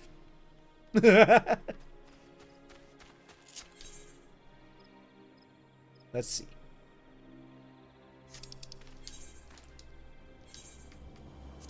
Well, for the level. This is the best casting level for the gear I have for the level. Oh, shush.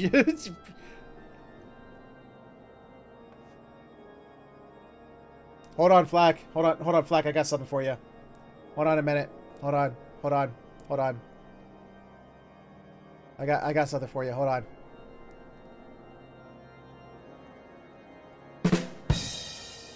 There you go.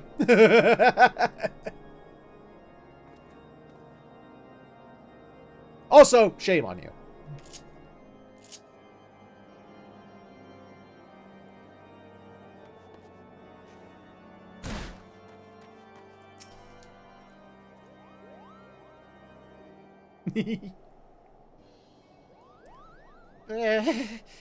God, but it's cold, Koopo. Just like when I visited with Jean Ketelek and Baruru.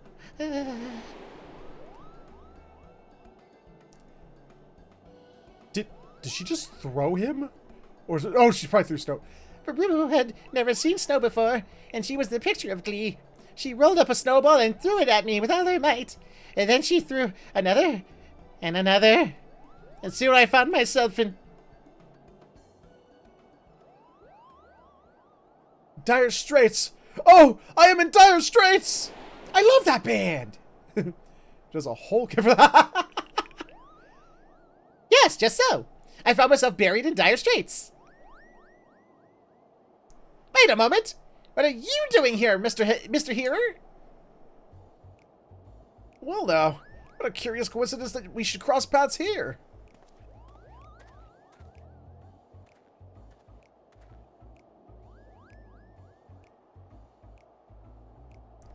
I have come to the camp as an emissary for Gridania. Alas, my Ishgardian counterpart, with whom I was to meet, was wounded during a training exercise prior to my arrival.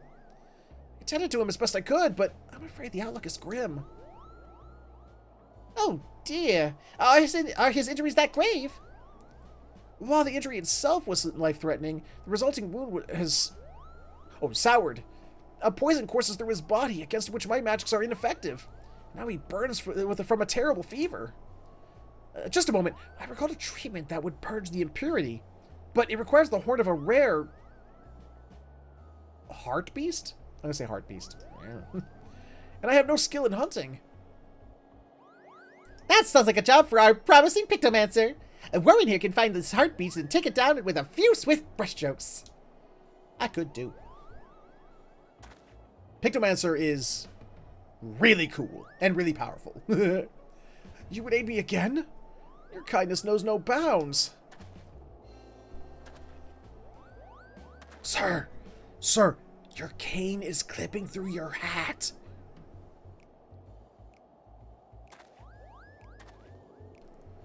It would be prudent to question the garrison about the heart beast.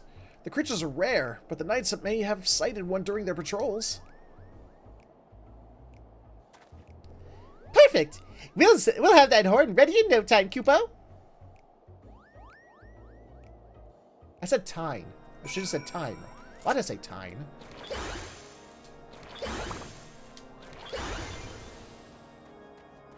So even with all this tech and magic, they still don't have antibiotics. Well, apparently they felt they didn't need it because they had white, all these healers with their Asunas. And apparently Asuna's not good enough for this. What do we got here? It's a dude. Okay. Ah, Warren. You are ever welcome here. Is there aught you require? Oh. Where are you headed? Oh, right. I forgot. That was this today? Wait, what's today? Wait, and the dude's supposed to come for the porch thing? Oh, right. I thought there was still something today, though. Oh, okay. I thought there was something else, though. Okay. Come here. Jump over here.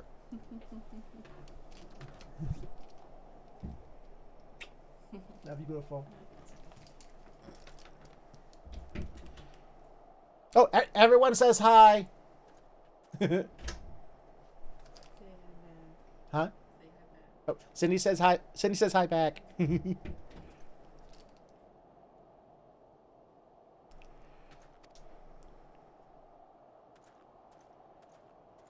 I see.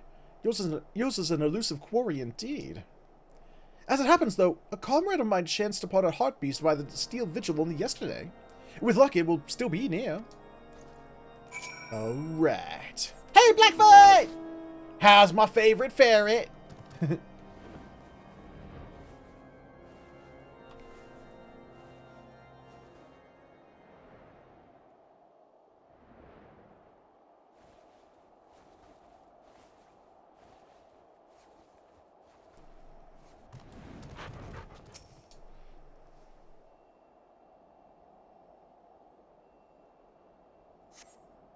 You cast your gaze across the snowy hillside, but observed nothing of note.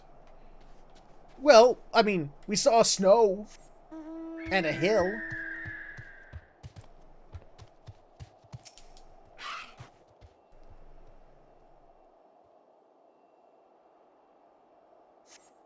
You cast your gaze across the snowy hillside, but observed nothing of note.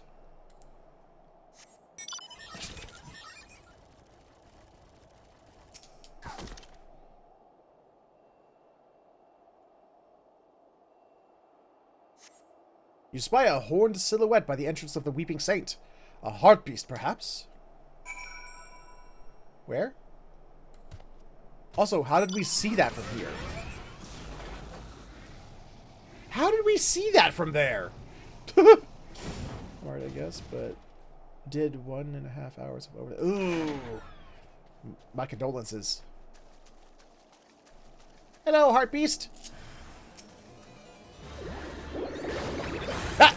Oh. It's dead. You know what? We're here. We should. We can't. We can't. It's been forever since I've been here. You know. I gotta go give my. I have to pay a visit to a friend while we're here.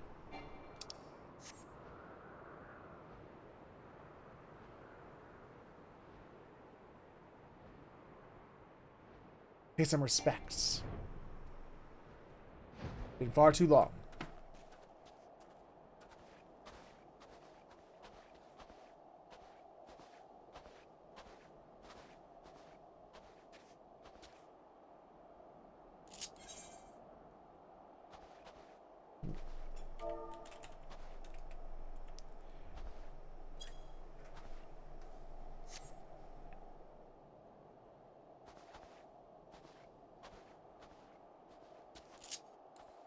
I hear that, Blackfoot. I hear you, man.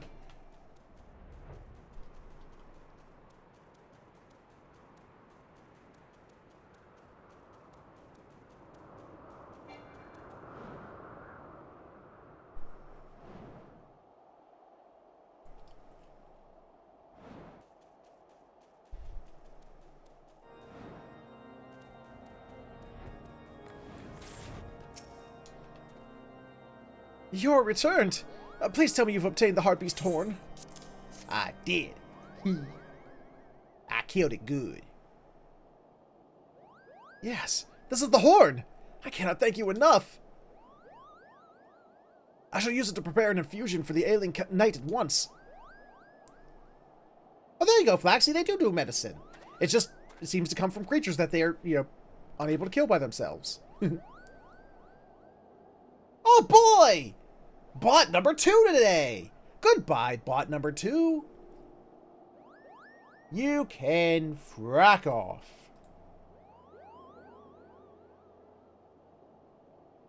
Hey, beep. You could take your cheap views and shove them up your ass.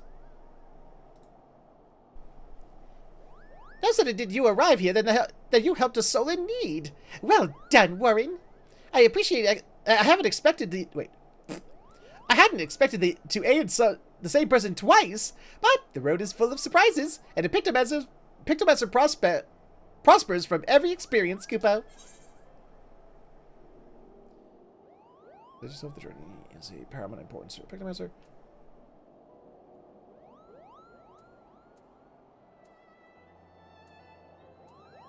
Oh, I think that is a valid question. Why the strong emphasis on helping others? Not that there's anything wrong with it, just curious. Unlike paint on a canvas, the images a Pictomancer creates are ephemeral, yet they can make a lasting difference and change someone's fate for the better. As a medium for magic, our works have the power to help, and helping is precisely what Archon Realm intended our art to be used for, Kupo.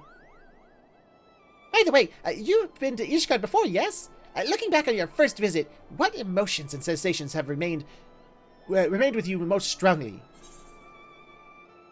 That Heaven's Word was one of the best expansions this game's had.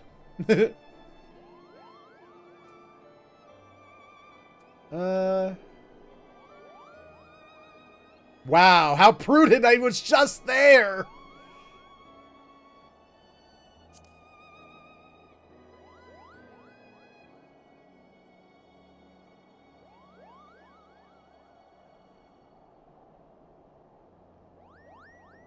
Yours was an arduous journey indeed, Kupo. I can scarcely imagine just how difficult your trials must have been. But it's because you've experienced such loss, I think, that you've been able to fight on for those who can no longer do so.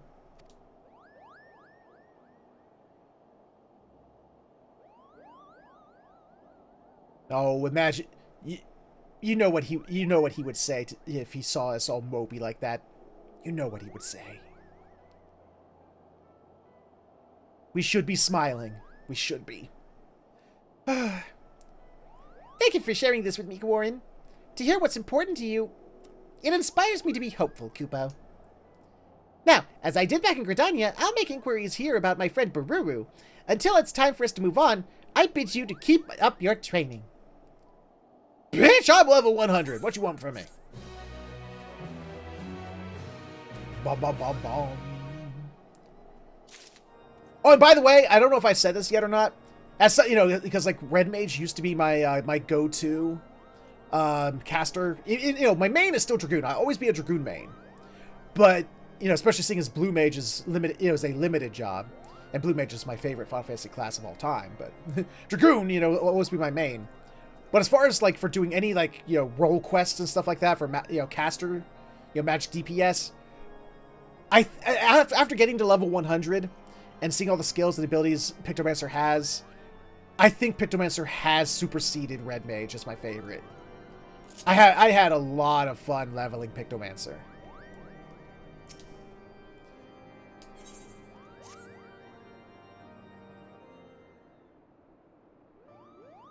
Oh ho! The maddening glint in your eyes, the abysmal posture of one who has produced too many works in far too little time. I can tell you've been training hard, Kupo.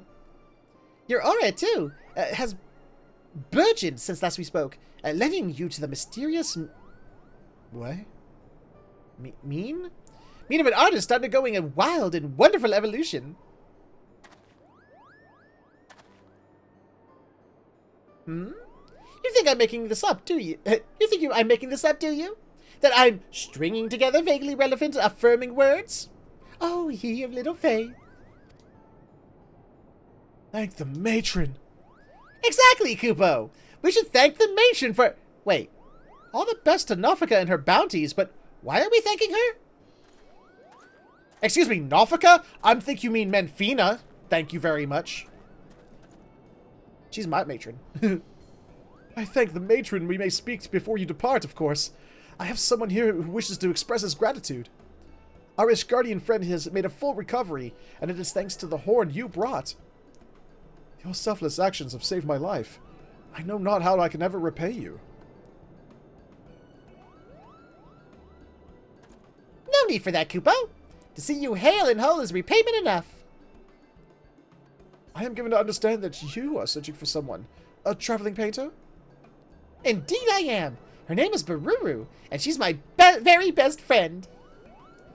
Moved by your endeavor, I took the liberty of making inquiries among my comrades. Alas, none recall having seen such an individual. As patrolling the border is one of our chief duties, we would have noted if your friend passed through. My apologies, we could not be of aid. I see. Still, to have confirmation that Baruru wasn't here is helpful. Thank you, Kupo. It was the least I could do for my saviors. Now, we must attend to our next meeting, but I wish you well on the journey ahead.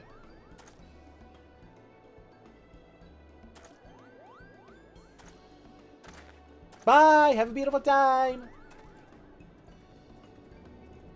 Oh, they make a lovely couple. Where could Baruru be?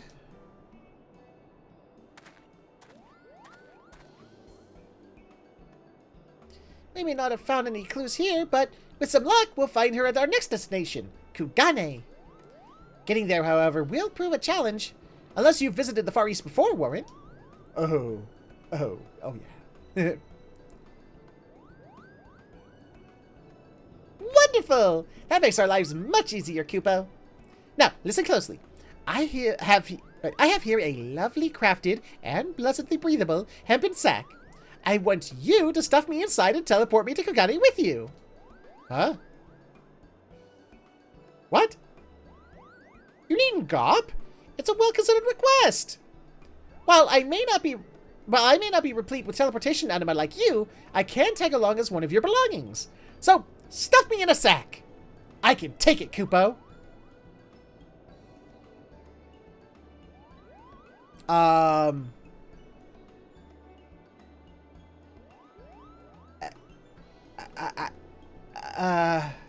Yeah, we'll go with that.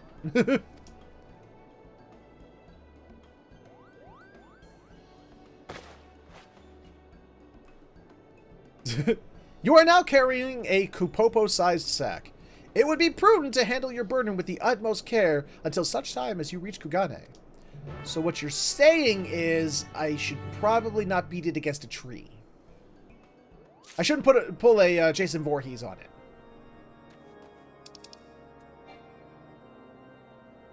Kupopo slumbers inside the hempen sack, snug as a grub in the soil. Cute. And God, talk about someplace I haven't been in frickin' forever. Carefully handle the sack.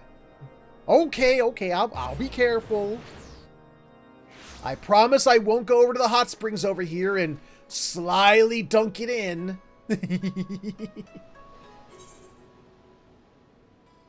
Ooh, boy, I haven't been here in a while. Did I ever... I wonder, I cannot remember. Did I ever get the, did I ever get this?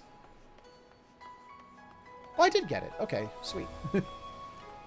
I was trying to remember if I got the lookout, the sightseeing thing from on top of that lamppost. Looks like I did. Good. I honestly couldn't remember if I did or not. Oh, that fucking jumping puzzle.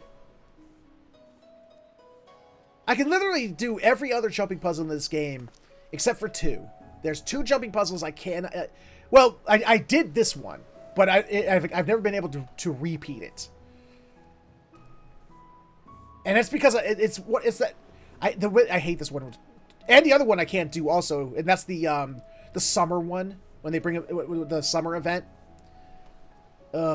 Because they both have the same issue. And it drives me nuts. And it's where it's like, oh, yeah, to jump from this platform to the next platform, you need to stand, quote-unquote, on this platform in such a way where you're technically not on the platform anymore. You're hovering in mid-air. And then you'll get enough clearance to make the jump to the next one. This one has multiple ones like that. The summer one has at least one I can remember that's like that.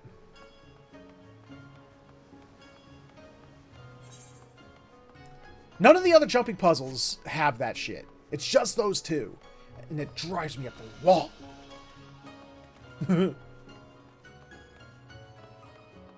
Lookout point! God, I don't know how many of you were here all those years ago when we played through Stormblood. All these damn Japanese names I had to sit here and try to figure out how to say. Remember the first time I saw Seki Segumi? I'm just like, what the fuck?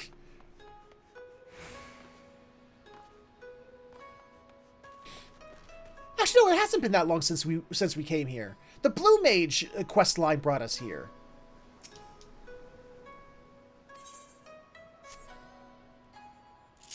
I remember that now. Where we had to fight. I think that was the one where we had to fight Gogo, if I remember right. Ah, what a peaceful nap that was, Kupo. And I see we've arrived safely in Kugane. The city is impossibly picturesque as ever.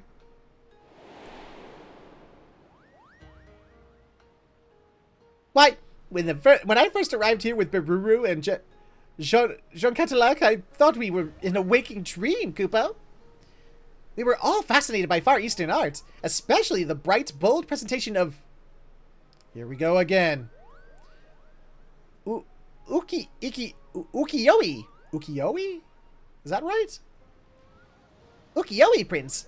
It was a treat to view so many pieces up close. Bright light. Oh. And what of you, Warren? What do you recall most vividly about your first visit here? How excited I was to travel to this land. How desperate I was to turn the tide of rebellion. Namazu! Yes! Yes! How furious I was at a conniving Namazu!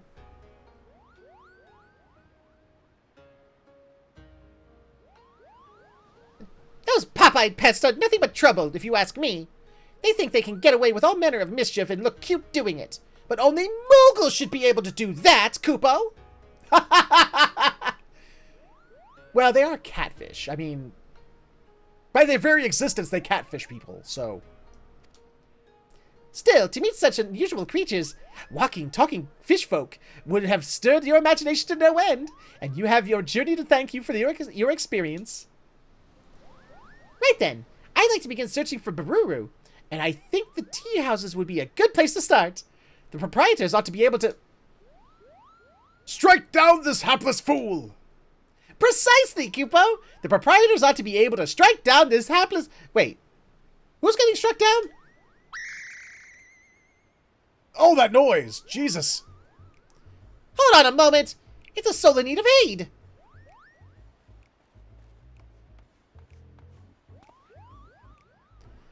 Ahem! And what troubles you, good sir? Ugh, turbulent tides take me. I am an art dealer from Ulda, you see, and I came to Kagane to sell a masterpiece I acquired in Eorzea. But nary a day before we arrived, we were engulfed by a terrible storm.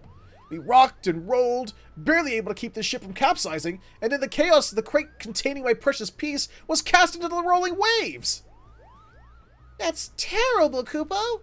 Is there any chance that it can be found? Assuming it wasn't dragged into the fathomless depths, the sailors tell me the crate is likely drifted into the Ruby Sea, Confederate waters. No one is willing to go and search for me. Well, isn't this your lucky day? Ha ha! I have an in with those folks. I believe it's your time to shine again, Warren. You can help this poor fellow, yes?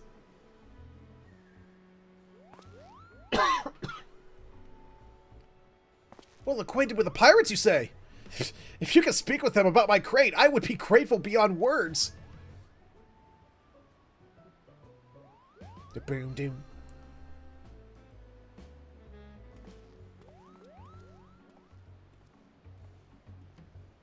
Confederate pirates on Sakazuki keep a close watch on the nearby waters. If anyone has seen the crate in question, it would be them.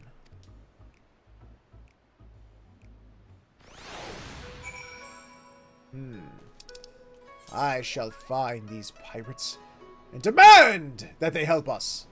Oh. Oh, wait. Yeah, screw it. Let's go take a boat. Let's take a boat.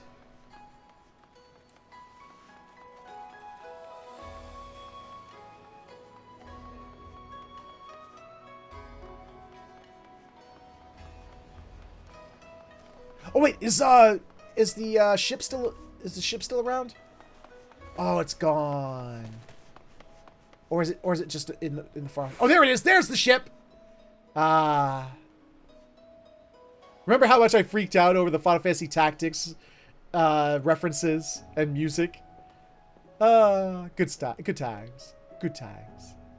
Ah.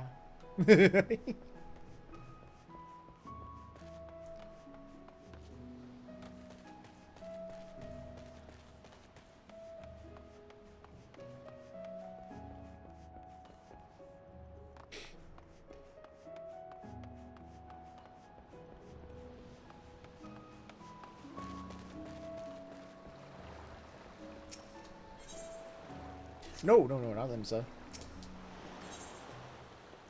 Wait, where's it? Can't I just take the boat to where I need to go?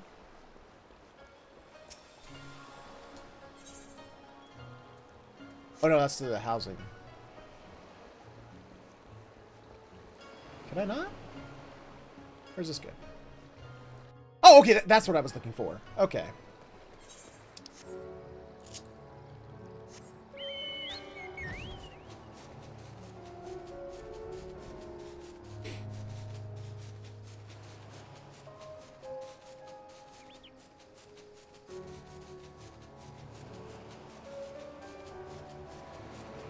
I am flying on the back of a chocobo.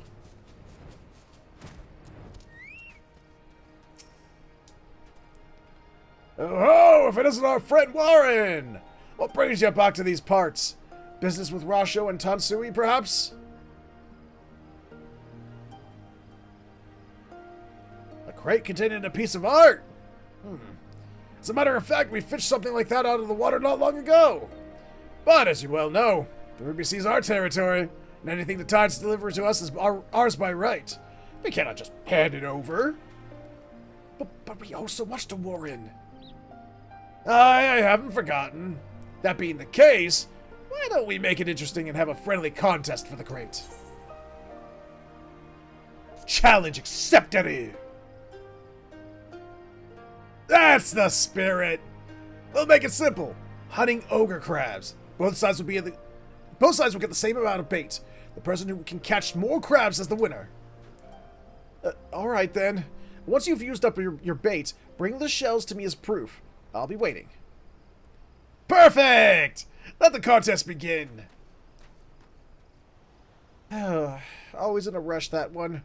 You need only lay your baits by the shore and dispatch any ogre crabs that take it. When you've no bait left, come back and show me the shells you've collected from your kills. Who's ready for a crab dinner? Who's hungry? Who's hungry for crabs?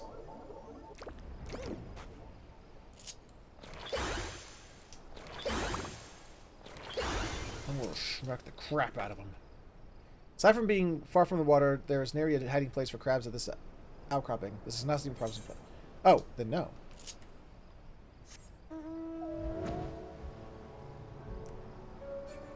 Aha!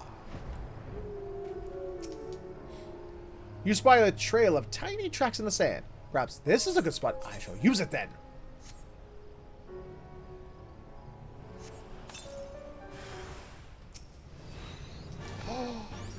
It's so little! I kill it. I killed it. Oh. I kill it.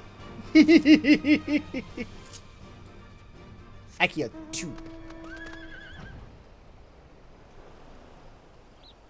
I made it. Oh, dead. Perhaps into the... Wait, peering into the water, you see a bounty of shellfish. A favorite of crabs. This might be a private... Let's do it. Oh. Oh, crap. I forgot to...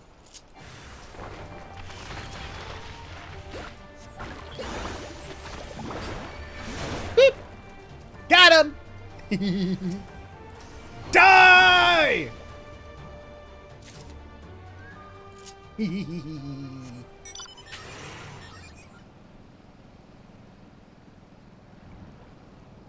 Yep. Rocky shallows are teeming with life. This would seem an ideal spot for scattered bait. Let's go. Scatter the shit out of it. Let's do it. Crap, forgot to do my thing again.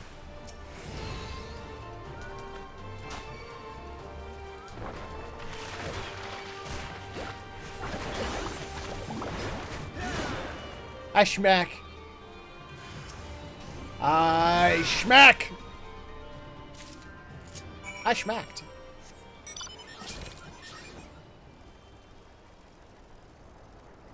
I made them all dead.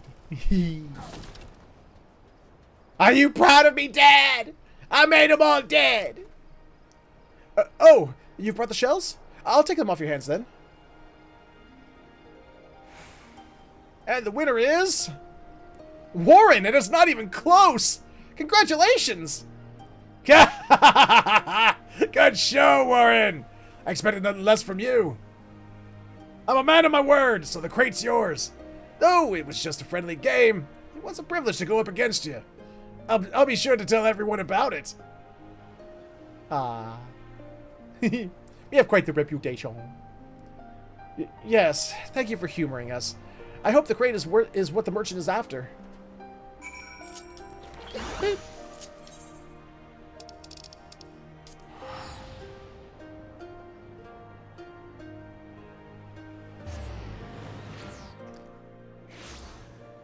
Now, when do we get that crab dinner? But when do we get that?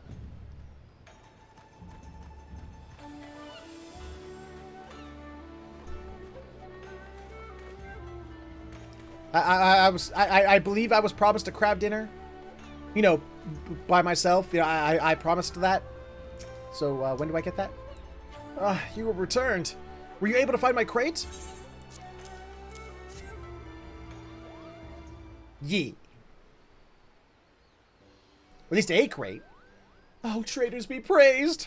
This is the very crate I lost, and it's still intact! You are truly a godsend, adventurer. Words fail to express my gratitude. It's impressive indeed that you could track down the crate. Excellent work, Warren. Remind me, what was in the crate again? A painting? After having been adrift for so long, I hope it hasn't been ruined. Judging by its condition, I want to believe that all is well. But let us see.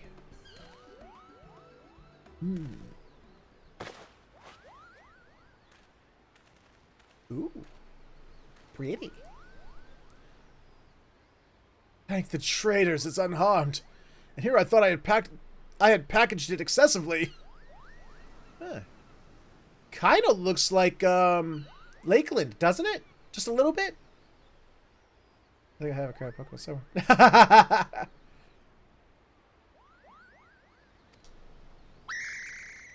Jesus! That's up! Ow! Pluck my palm!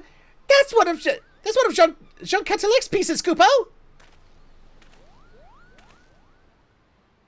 Oh ho! You have a keen eye! Indeed, this is the work of the traveling artist Jean Catalique, painted in the winter of his years. I purchased it a few moons ago from a young lady who was his apprentice. Beruru Kupo? I've been searching all over for her. Do you know where she is? Oh, she was a friend of yours, I take it? Please, tell me everything you know. Where you met, where she might be now, everything. I killed her. I don't know how to say this, but from what I have heard, your friend has passed on. She had come to Ul'dah to sell a small trove of Jean Catalique's paintings. His works are extremely rare, so it caused quite a bit of a stir among art dealers. Expensive though the pieces were, it didn't take long for her to sell them all. And once she had, she disappeared. Her belongings were apparently strewn about her in-room. Yeah. About her in-room. Yet there was nary a sign of foul play. None have seen her since, and 'tis rumored she found a quiet place to end her life. No.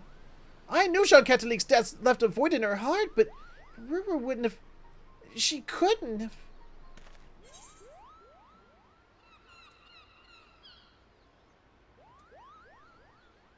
I know it's difficult, but try... Calm. Deep breaths. Use those little Moogle lungs. Deep breaths. Come on.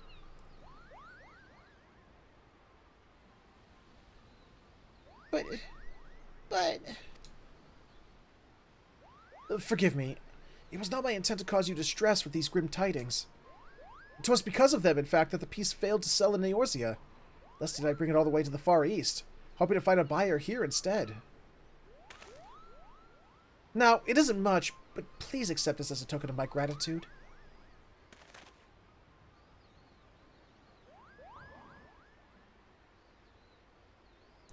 With that, I must take my leave of you and go to meet my prospective client.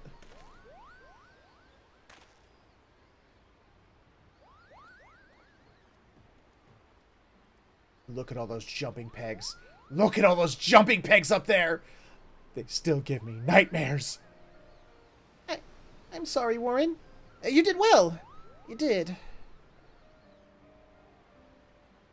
But if you don't mind, I'd like to be alone for a while, Kupo.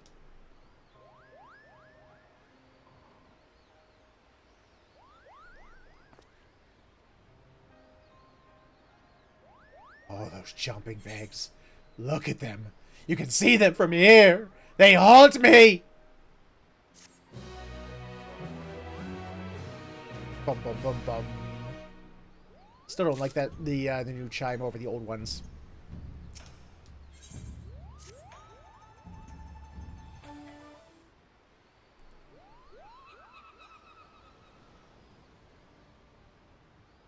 Oh, it's you, Kupo. What is it?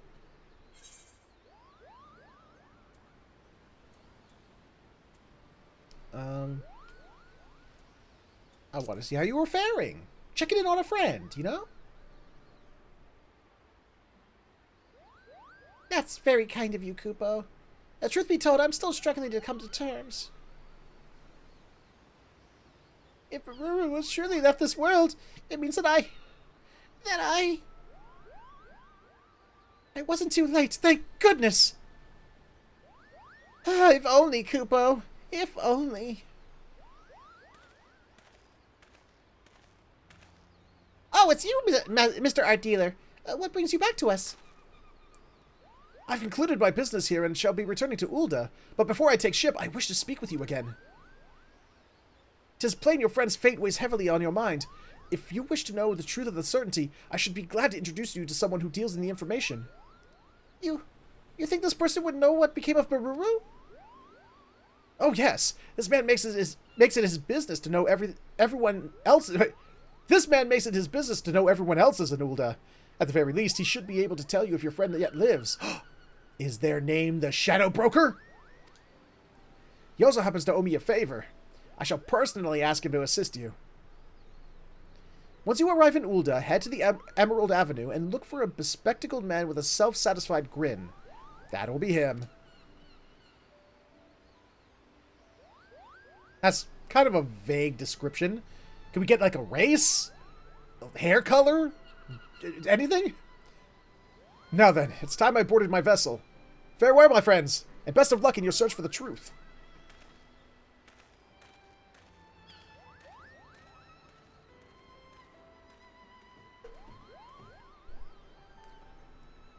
I want to know, Warren. Desperately. But at the same time, I'm so scared, Kupo. If Baruru really is gone...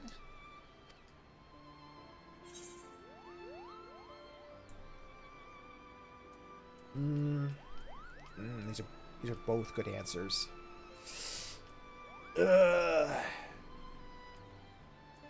I think the we'll face it to the truth together part is it's more reassuring that let him know he's not alone. Face the truth together.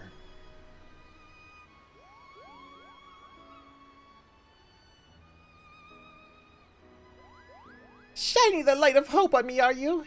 You've grown so much as a Pictomancer. Thank you. With you at my side, I feel I can press on and face whatever comes, Kupo. Right. Let's head to Ul'dah. We'll do it the same way as the journey here. You teleporting me in a sack. Look at that. 15 frames per second shadow. I really wish they would fix that. You are now carrying a Kupopo-sized sack. It would be prudent to handle your burden with the utmost care until such a time as you reach Ul'dah. So what you're saying is I shouldn't, randomly and,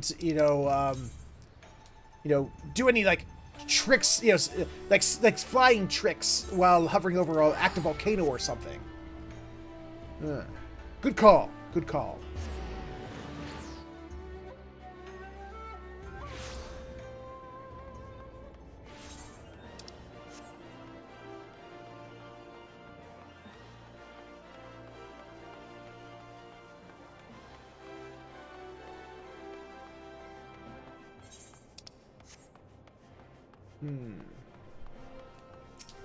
Destination!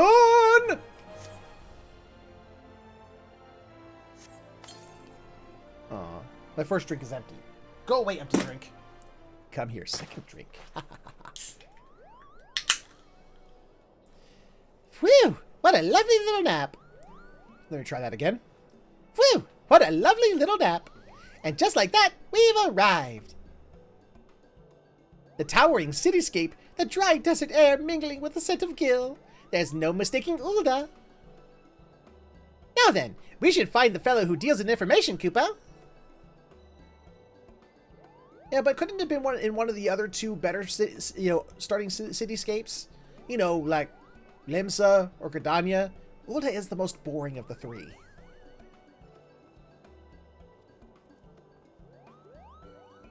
And I believe I have. That bespectacled man there with a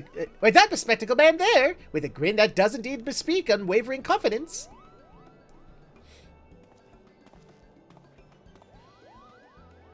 Well, if it ain't the pair that the art dealer called about.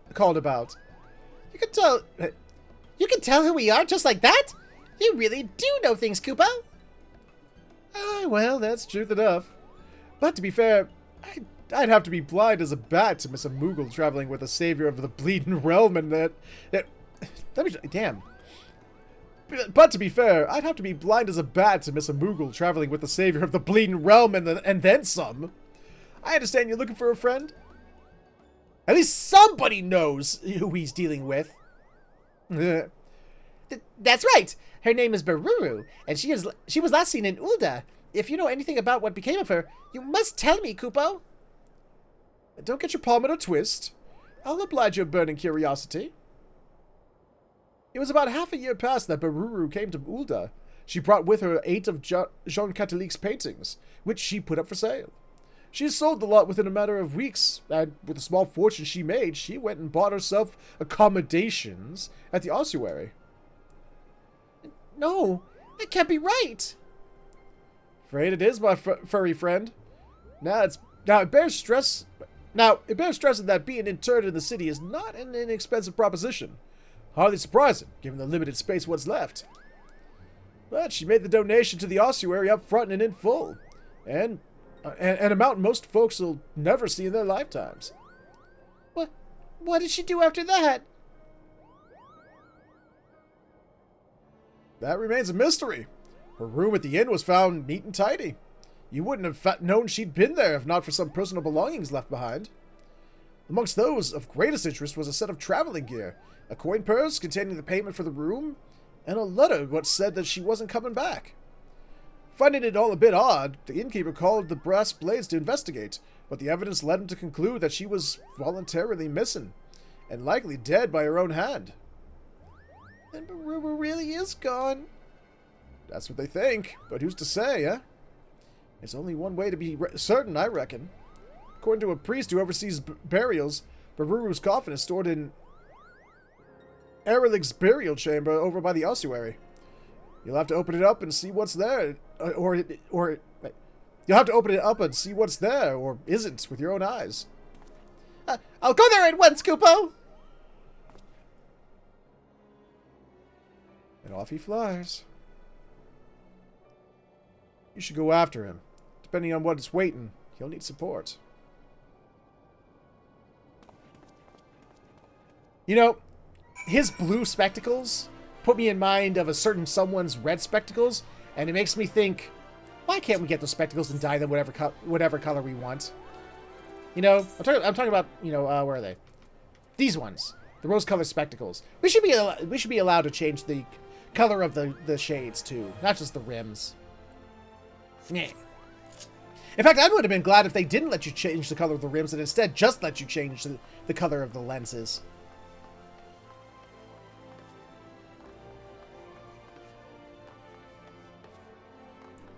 Yeah, it is weird, Flag. What kind of ossuary is just going to let us go up and be like, excuse me, do you mind if we inter this grave? Who are you? We're friends.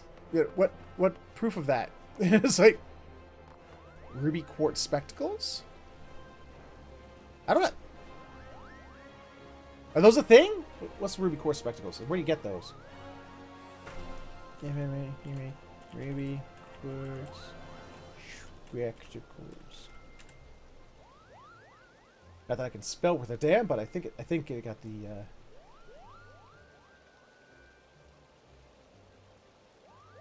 I don't see no ruby quartz spectacles.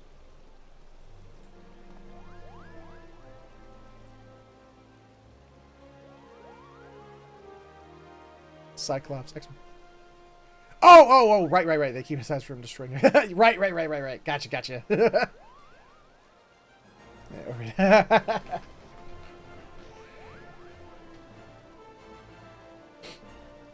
I'm saying they should at least give us the option. I mean, I like that they're giving us a lot of options, and I know I'm begging for more options. I'm just saying, at least for the rose-colored spectacles, I would have been happier instead of the change the color of the frame, change the lenses. That's what I would have wanted.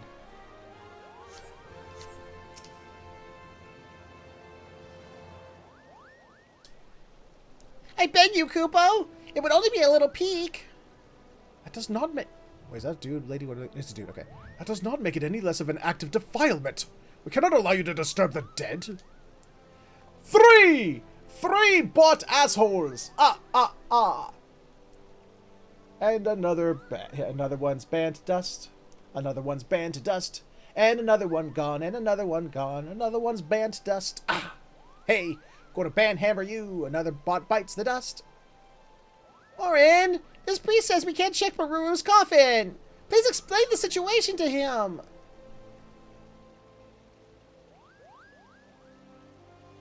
So this is the way of it. While I am not unsympathetic to your plight, a coffin may only be opened in exceptional circumstances and with the permission of family, which you are not. I'm sorry, but I must ask you to leave me in peace. I have my hands full with other pressing matters. Oh, and what matters might those be, if I might ask? In order to address the shortage of burial space in the city, works have been underway to expand Urilig's burial chambers downwards. Alas, the excavators inadvertently unleashed a horde of zombies from an unmapped ruin, and it's fallen to me to deal with them. Oh ho! This sounds like another opportunity for Warren to put his Pictomancy to work! Pictomancy? You mean the art created by the fabled Archon Realm, who roamed the land lending aid to those in need? None other, Kupo! The matter of the tomb can wait. Let's tend to those zombies first. Why, I should be most grateful. The zombies have taken to prowling the Sildy excavation site in central Netherland. Please, see to those tormented souls finally no rest. I know that place! That was the first variant dungeon.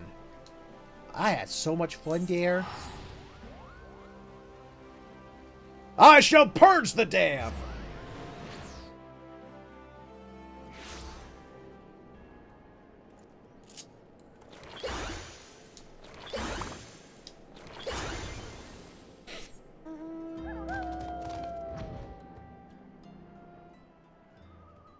Ooh, my second favorite doggo.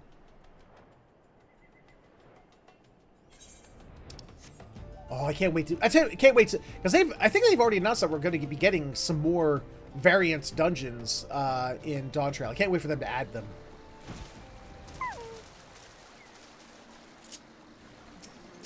Ah, bitches! They dead. Hey! Be dead! That's a zombie? Oh, he's got coffins for on his arms. Wow.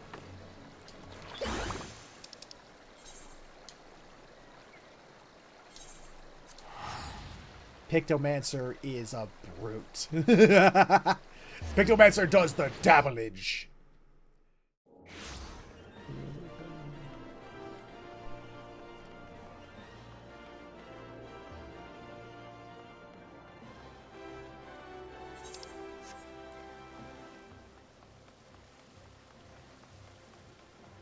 Are they doing a remake of a remake slash remaster of Dead Rising, the original one?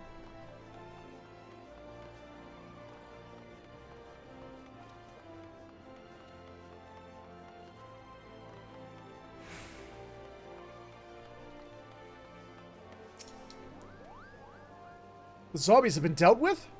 Wonderful! You have my heartfelt thanks, good Pictomancer. While you were away, I spoke further with Kupopo about his relationship with Mr. Spiruru. I understand now that they were as family to one another. In light of this, and also in recognition of your service, I will allow you to examine her coffin, if you would follow me.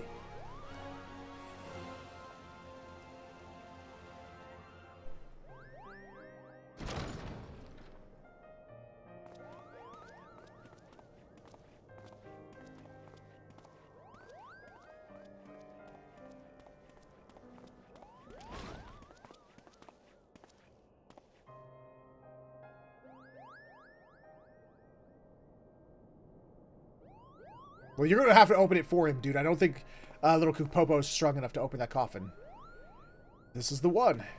If you are ready, I shall open it.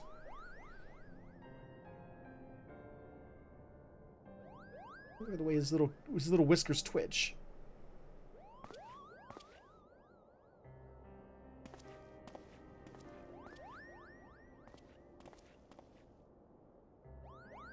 Very well.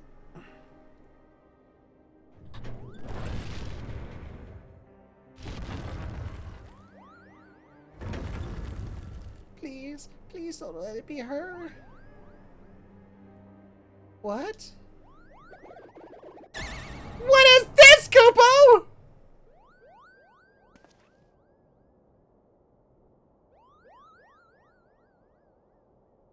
A painting.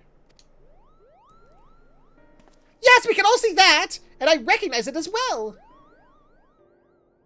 This is Jean Catalec. I've been saying his name a million times, and I've already lost it. Jean Catalec's final work, The Ephemeral Palace.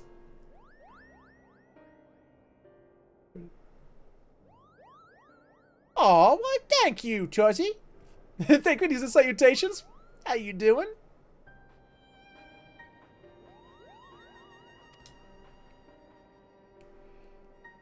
Why was this painting in the casket? And if Baruru isn't there, where could she possibly be? I'm afraid no one in the Order knows where she has gone. So wait, you guys knowingly buried just a painting and didn't just tell us? Several moons ago, Mistress Baruru came to us unannounced.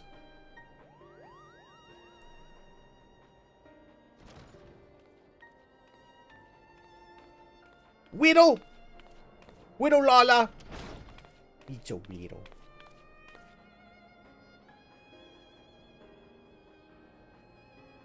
Actually, it's weird. I actually tested this myself. It's kind of freaky. If you play 14, if you have an open slot to do so, not saying you should play the game over if you don't want to, but make a new character that's a Lala, and Lalafell.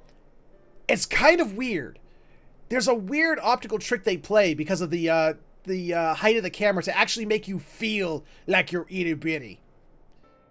It's actually really, to me, it's a weird technical thing that's really cool to me. I don't know how cool it'd be to everybody else, but I find it neat. You actually do feel small because of where they put the camera height, and you know, I don't know why, it's just kind of cool. Pardon me, is anyone there? I gotta think of voice for her. Greetings, my child. Are you come to pay your respects? No, I was told I could purchase a tomb here. Tombs are bestowed upon pious souls who make a donation, yes. Oh, I see. In that case, I wish to make a donation. My master's paintings fetched a high price, so I believe I have sufficient funds. Would it be possible to have the tomb prepared immediately?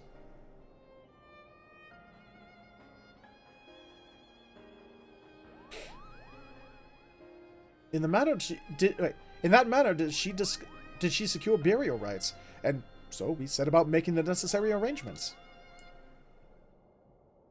When all was in readiness, she requested a moment alone in the chamber, so I waited outside the entrance. Ah, that's... okay. That's how that went. But you... wait, she didn't come out? When she did not emerge after a time, I went back in on to check on her, only to find that she was gone. There was only this painting and a handwritten note instructing us to inter it. Are you saying Baruru vanished into thin air? In a world in a game where people are able to teleport freely? What? So far as I could tell. As you can see, there is only one entrance to this chamber. I organized a large-scale search, thinking she might have wandered into the lower levels, or even those under excavation. Yet, still we found nothing. At length, the search was called off, and without answers, what else could I do but fulfill her final wish? I placed the painting within the coffin, where it has remained ever since.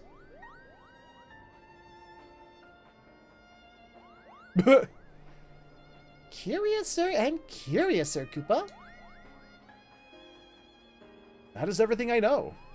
I am sorry I could not tell you more. Now, if you would excuse me, I must return to my duties. Duty. Yes, of course. Come on then, let's head back outside.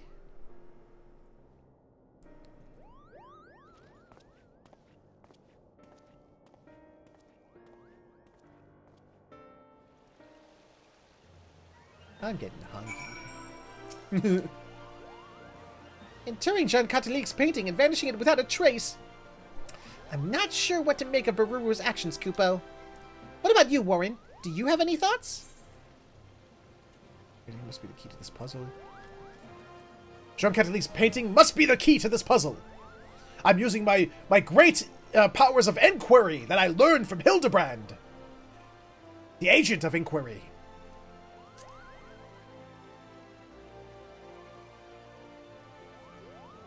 I hope so, Kupo. Because if the painting can't help us find answers, then I have no idea where we go from here. I suppose it's back to the search. I'm going to take some time to ponder things and see if I can't think of any of other leads to pursue. Meanwhile, please continue to train. Think colorful thoughts. Keep your brush arm supple, and come and find me when you feel your artist's aura has grown further, Kupo. Butterflies in the sky.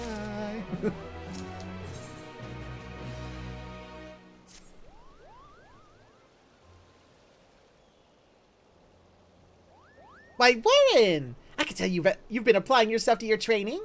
Oh, yes, the enigmatic aura of an accomplished artist is unmistakable. I'm put in mind of Jean Catalique as he was in his prime, Kupo.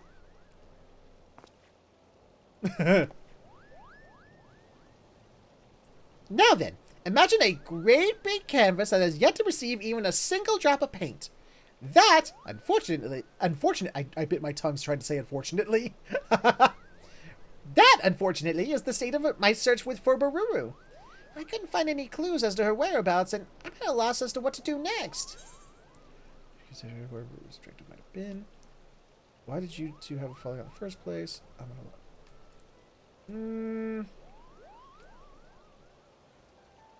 Let's start here. We should start at the beginning. Well, Flack, were you a good boy today? Did you do all your chores? All your homework? Did you clean your plate? And when you cleaned your plate, did you put it in the sink and scrape off the remnants of the food first? You didn't just leave them on there to just, get nasty and hard, did you? If you did all those things, your mother and I will consider it. Maybe for your birthday. Also, did you brush your teeth? You can't have anyone out there using a flamethrower with nasty, unbrushed teeth. What? Toast. I might... It's stupid, but I actually might go for some toast after the stream.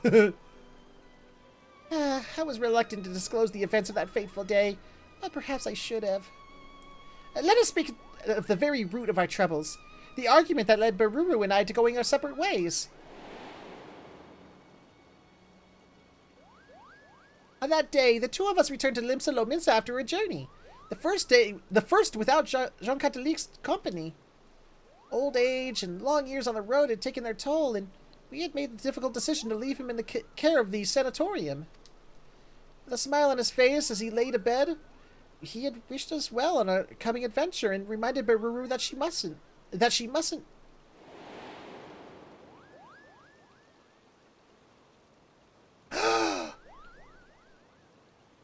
Could it be?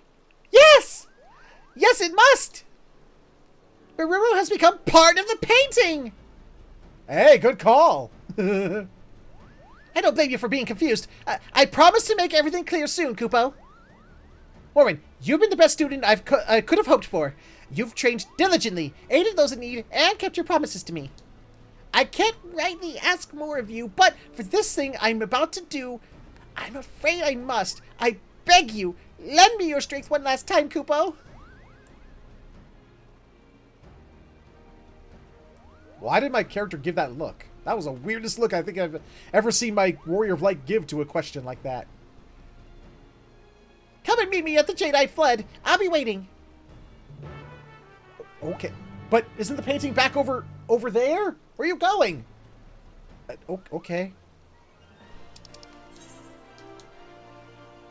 Whoop.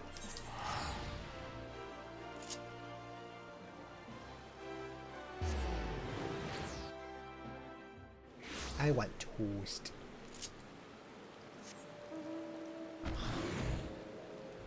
God.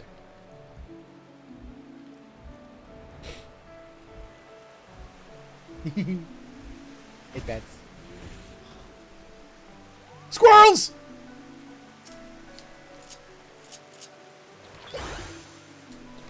Just to be prepared, you never know.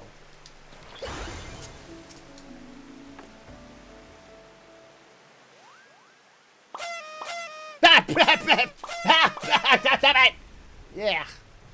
Oh God, no! My mouth was open. Ah, blah, blah. That's got something in my mouth. My mouth was open.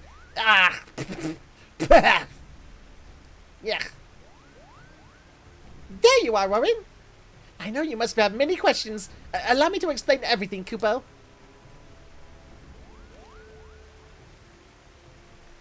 It took a few pretty pleases, but I convinced the ossuary priest to let us borrow the painting.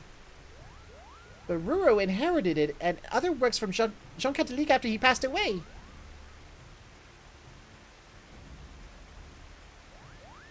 On the day of our argument, Beruru and I had returned from our very first journey together, as I said.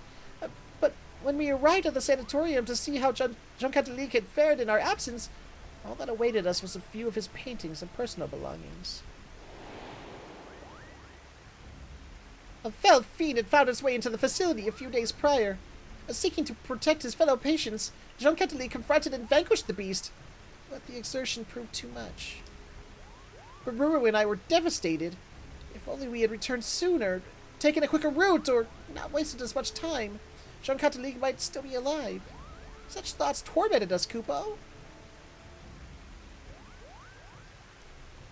Beruru took it hardest, for she had lost her only family.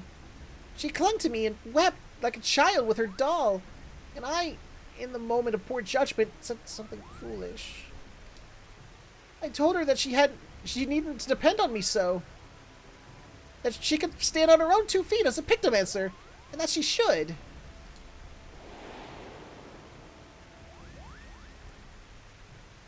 She shoved me away in anger. One unkind word led to another. We shouted at each other till our throats were hoarse. Hey, you leave me out of this. When there was nothing left to say, she stormed off alone, cradling Jean Catholic's paintings in her arms. The rest you know. Sometime after, she journeyed to Ulda, sold the paintings for funds to purchase her tomb, and then vanished.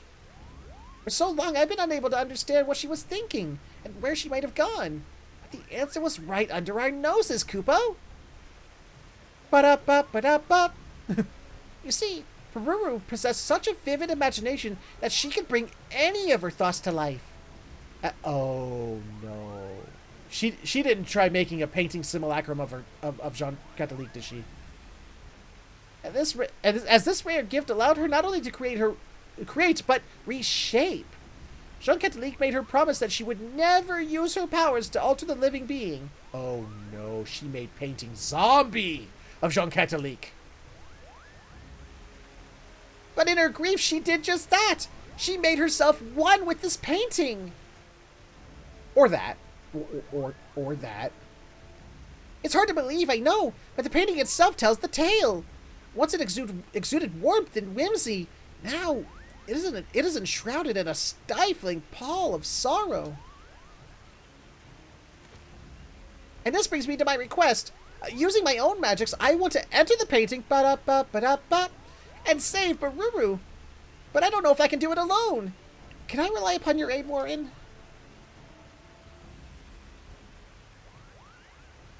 We got this.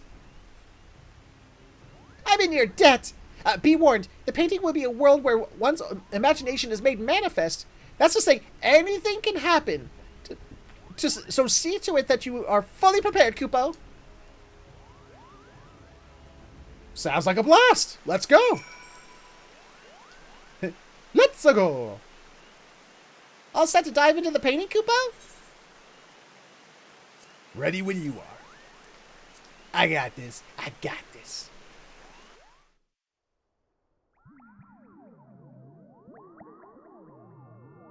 Oh god, the sound effects.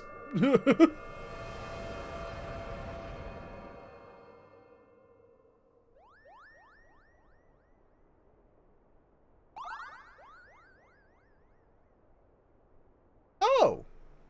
This is that one dungeon from 6.1. Looks like we made it, Kupo.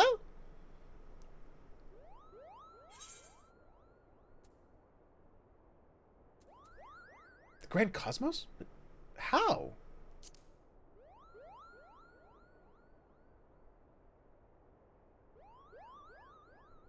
Oh? Is this scenery familiar to you?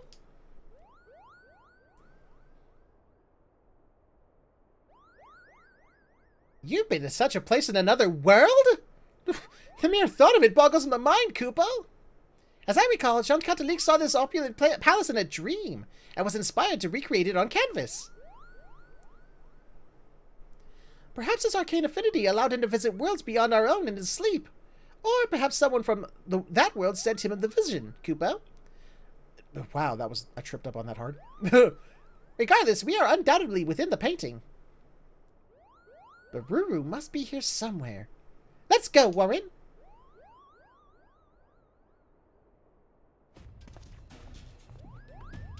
Ooh.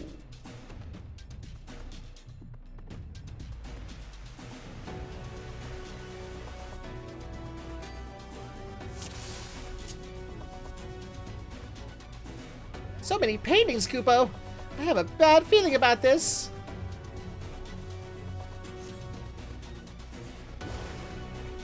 Is this their idea of a welcome? How about that more? No, don't make me kill a Pegasus! I don't want to kill a Pegasus! Oh, you mean bastards! Oh, don't make me do it! I'm sorry! At least I put it out of its misery quickly!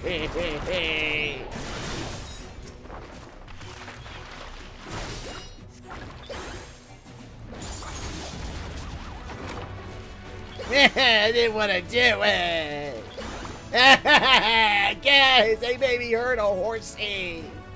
They made me hurt a fellow Pegasus! Why?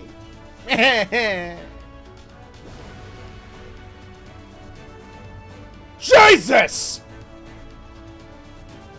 2, you got supersized! Ow! Bururu, Jean-Catholique and I once encountered a griffin like that in Kiribania. Be careful, Warren! Careful's for the weak!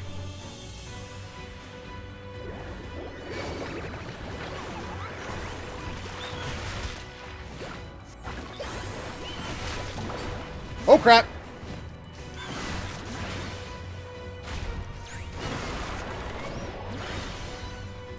Got it!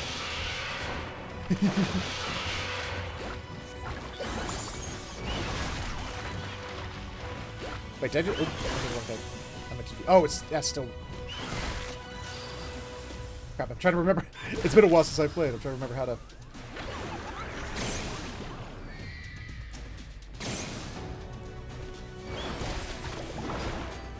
Kerbonk. And kerbonk.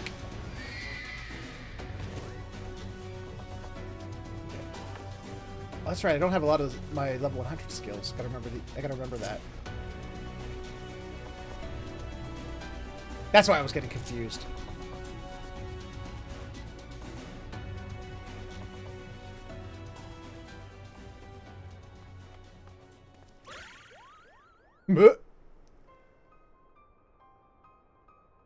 Ruru!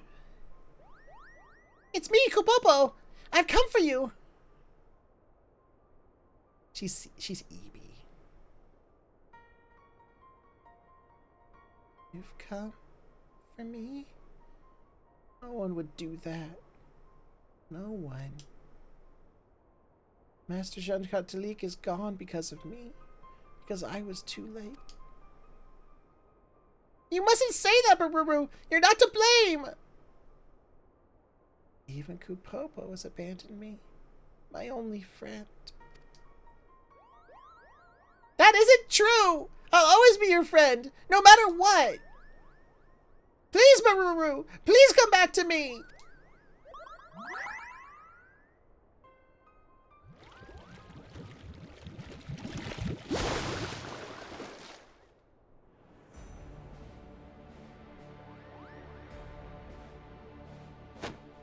She belongs to me, and you have no place here. Master Jean-Catalique! No, you're just a shade born from the imagination. That you should call me a shade, Kupopo. Such insolence cannot be borne.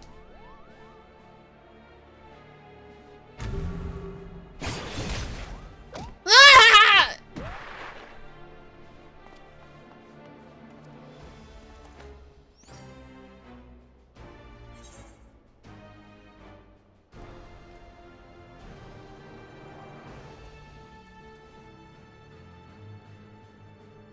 See.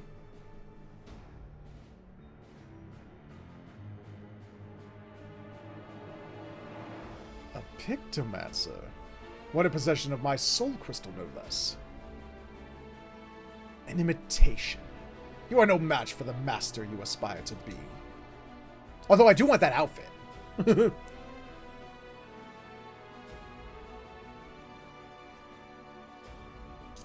My imagination is my own, and it's more than a match for you, without you.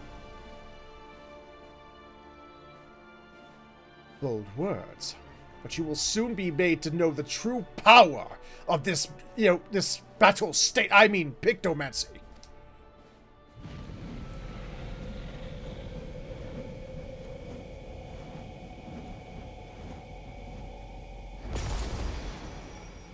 Ooh. Sir, you forgot your you forgot your lower jaw. Here within my masterwork, imagination dictates reality. Sir, you got something growing out from down below. Sir, something happened to you downstairs. Is that contagious? I shall paint the finishing touches in shades of your terror!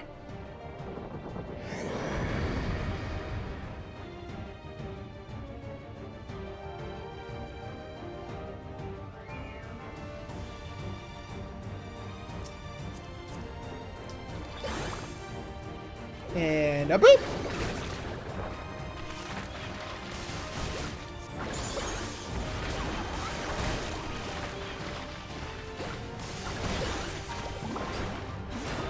Bloom forth, my muse, and let mind become matter!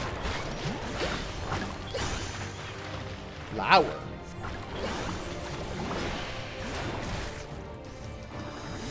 Sometimes I should be worried about that. I had a feeling.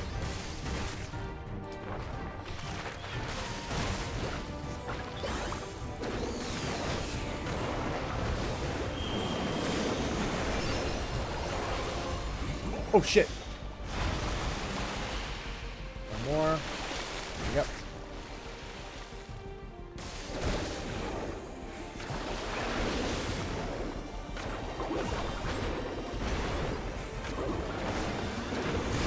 Oh, I got one back. Good nose. I'm getting hurt. Ooh, I'm getting hurt.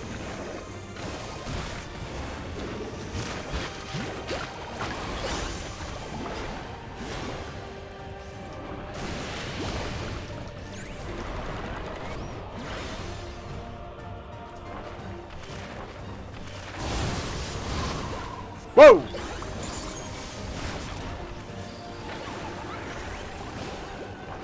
Wait, no, no.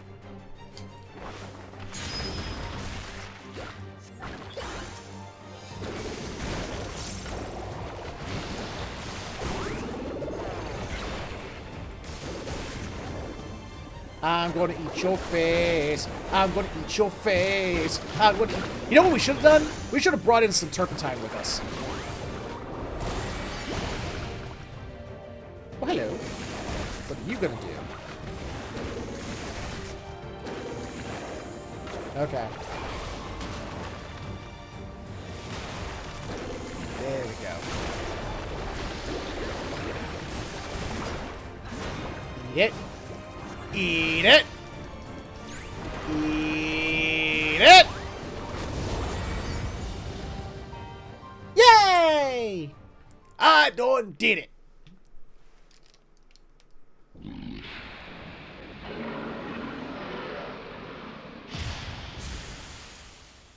He don't be dead! Again. Groggy Koopo. You did it, Warren! Your imagination triumphed over his!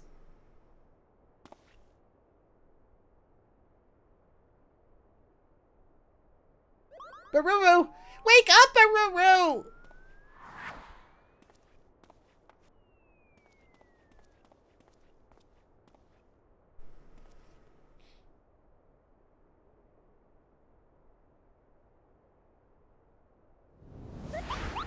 Come on now, you stubborn fool of a Lalafell! Snap out of it!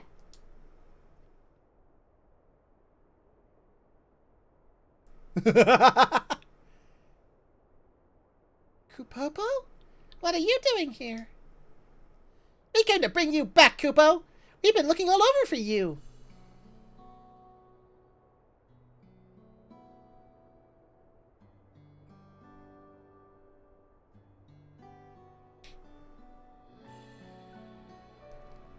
I never thought that anyone would come after me in the painting.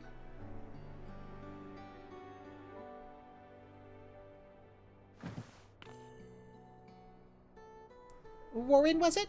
Thank you for accompanying Koopopo on his journey.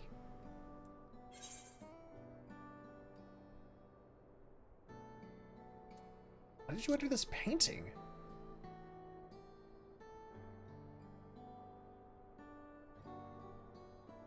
I thought I might be able to meet Master Jean Catholic here. He died because of me, because I lacked the experience to anticipate what could happen. It's not your fault, Baruru! Even the brightest, most imaginative minds can't predict the future, Koopo! Tell that to the Simpsons. Why are you even here? Trying to be nice after everything you said? My best friend, and you abandoned me when I needed you. Told me to make my own way. You know why I said what I said, Koopo? I'm not real. No matter how much I would. What? No matter how much I wish it, I can't remain by your side forever. Yeah, that's my face too. What? Like the Jean Catholic we defeated, I'm a product of Pictomancer. Your imaginary friend and nothing more.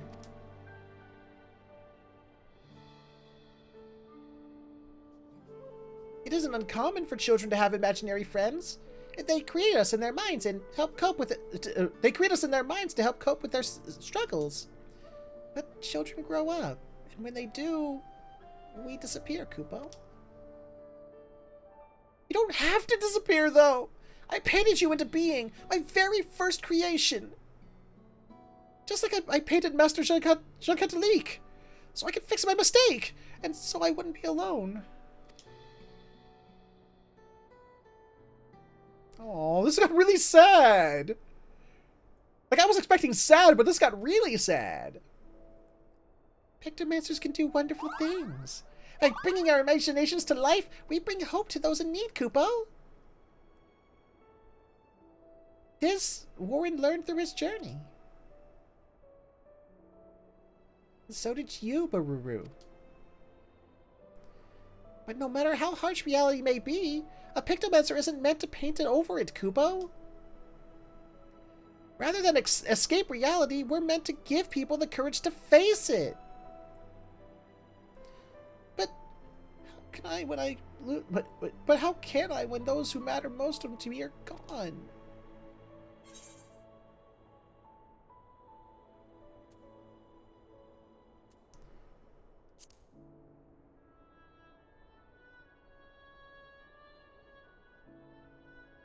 Sadness is sad.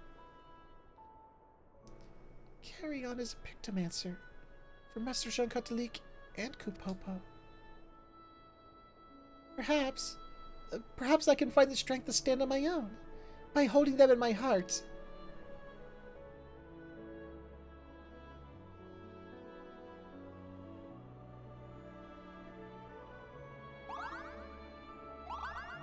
You will, Kupo. You absolutely will, and you'll be just fine.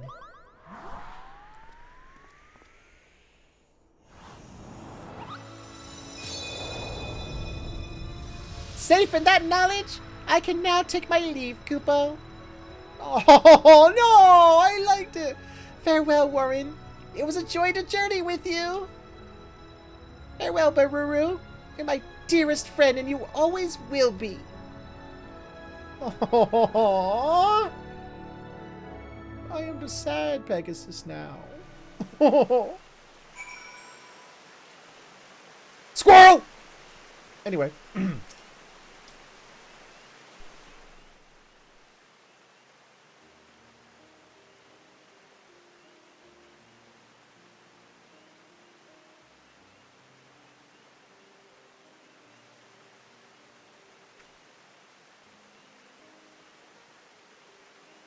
That almost reminded me of when Quills was... I know, right? Oh! Warren?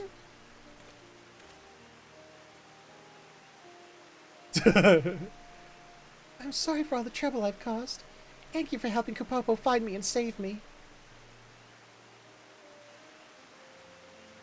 When he faded away, a warm and comforting ether flowed into my body. The magic I had used to create him, I think. In that instant, the moments and memories he shared with you became mine. Did you remember the thing I told him back in Ulda? Or about that time in Vegas? You shouldn't know that! The shade of the shroud, the chill of Kurthis, the brilliance of Kugane, that thing that happened in Vegas. The two of you traveled far. Shit! She knows.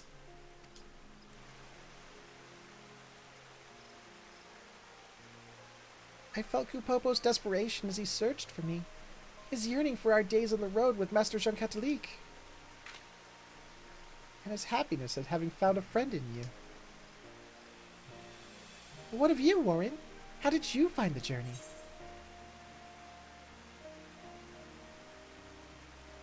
Sorry. I enjoy training to become a Pictomancer. That's absolutely true.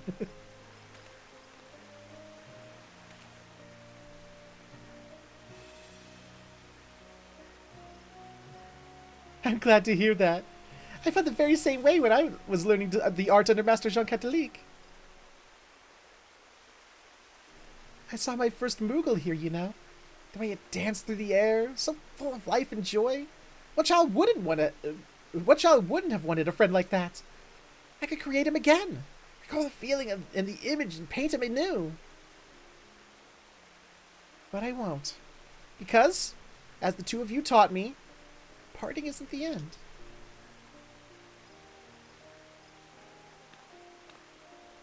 Thank you, Warren, for everything you've done for both Kupopo and me. From here, I will set out on another journey as a Pictomancer. Wherever I go, I vow to paint a path of hope as Master Jean-Catelique once did, And just as you will continue to do, I'm sure. Yay! We done did good.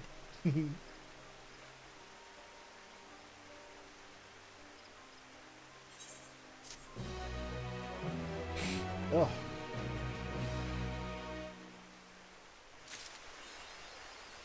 Gotta follow my rainbow. Yay! Butterflies in the sky. Take a look. It's in a book. A Pictomancer's rainbow. Oh, that was fun. That was a good little story. I liked that. That was cute. Okay. But I know I started late, but I gotta get going. I'm probably gonna end it here.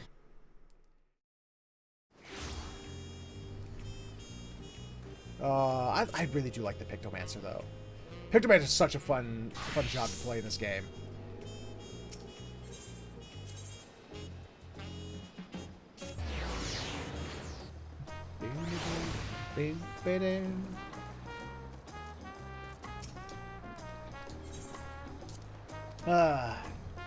You do the same, Lupo. You do the same. But before we depart, we gotta do what we do at the end of every live stream first. Which first, Warrior of Light is EP. He's EP. He needs to go to EPs. And I on the other hand, well, you and I got something to discuss because we got to do what we do at the end of every live stream first, which of course is plug time. Ladies and gentlemen, boys and girls of all ages and everything in between, if you enjoyed what you saw here today, then please consider stopping over at my Patreon, patreon.com/FeatherHoof_gaming, where for just a couple bucks a month, not only can you help support the channel, help it grow, help me get better equipment for the studio, help me update this aging-ass PC of mine, but you get something back in return from exclusive access to a Discord chat, early access to videos, exclusive Patreon-only unedited versions of videos, being a part of multiplayer Saturdays, stuff like that. And give it a look if you have a chance. But if none of that entices you, you could, of course, instead subscribe to this channel right here on Twitch, which will give you the ability to kill ads, because, let's face it, who doesn't love killing ads? And it gives you access to all the emotes being spammed by, let's see here, being spammed by Tyro, and by Tyro, and by Morgan, and Tyro, and Morgan, and Morgan. Such language. Ugh. Also, remember, if you're an Amazon Prime or Twitch Prime subscriber, you can subscribe to one channel every 30 days for free, so why not make it this one? Costs just an extra, kicks a little bit back to the channel, and you still get access to all the emotes and the ad-free viewing, so win-win. But if you have absolutely no money to spend, I understand. Money can be tight, I get that. But you can still support the channel for free. Absolutely nothing. First off, by sharing it. Letting people know the channel is here, let them know what we do. You know, help grow the community. Because the bigger the community, the more we can do with more people. And feedback. Feedback and constructive criticism helps out immensely. Keeps the channel growing, keeps it moving forward. More importantly, keeps it from moving backwards. And you could do so when this episode shows up on my YouTube later, where in the comment section up below, you can let me know what you liked, what you didn't like, things you'd like to see more of, less of, or just other games you'd like to see played on the channel. And that is my shtick. That's my spiel. I'm out of here for today, but we will be back tomorrow. We got some role quests to do tomorrow, baby. We've gotten caught up with everything pre-90. Now we're got to get all caught up with the stuff post-90. Right now, that means role quests. And we've already got 2 roles ready to go between physical DPS and magic DPS. So we're going to be taking on those tomorrow. So I hope you come back and join me for those. I can't wait to try them out. I can't wait to get those started. I also got to get my Dark Knight leveled for tank. Got to get my Bard leveled for physical range DPS. And I got to get my White Mage leveled for healing. So, yep. But that's all in the future. That's all for later. For now, however, I'm taking off. It's been a blast. I hope you guys had fun. Hope you had a good time. Take care. Have yourselves a fantastic morning, afternoon, evening, or sleep, whichever one you're heading towards. And I will see you all next time. Bye-bye.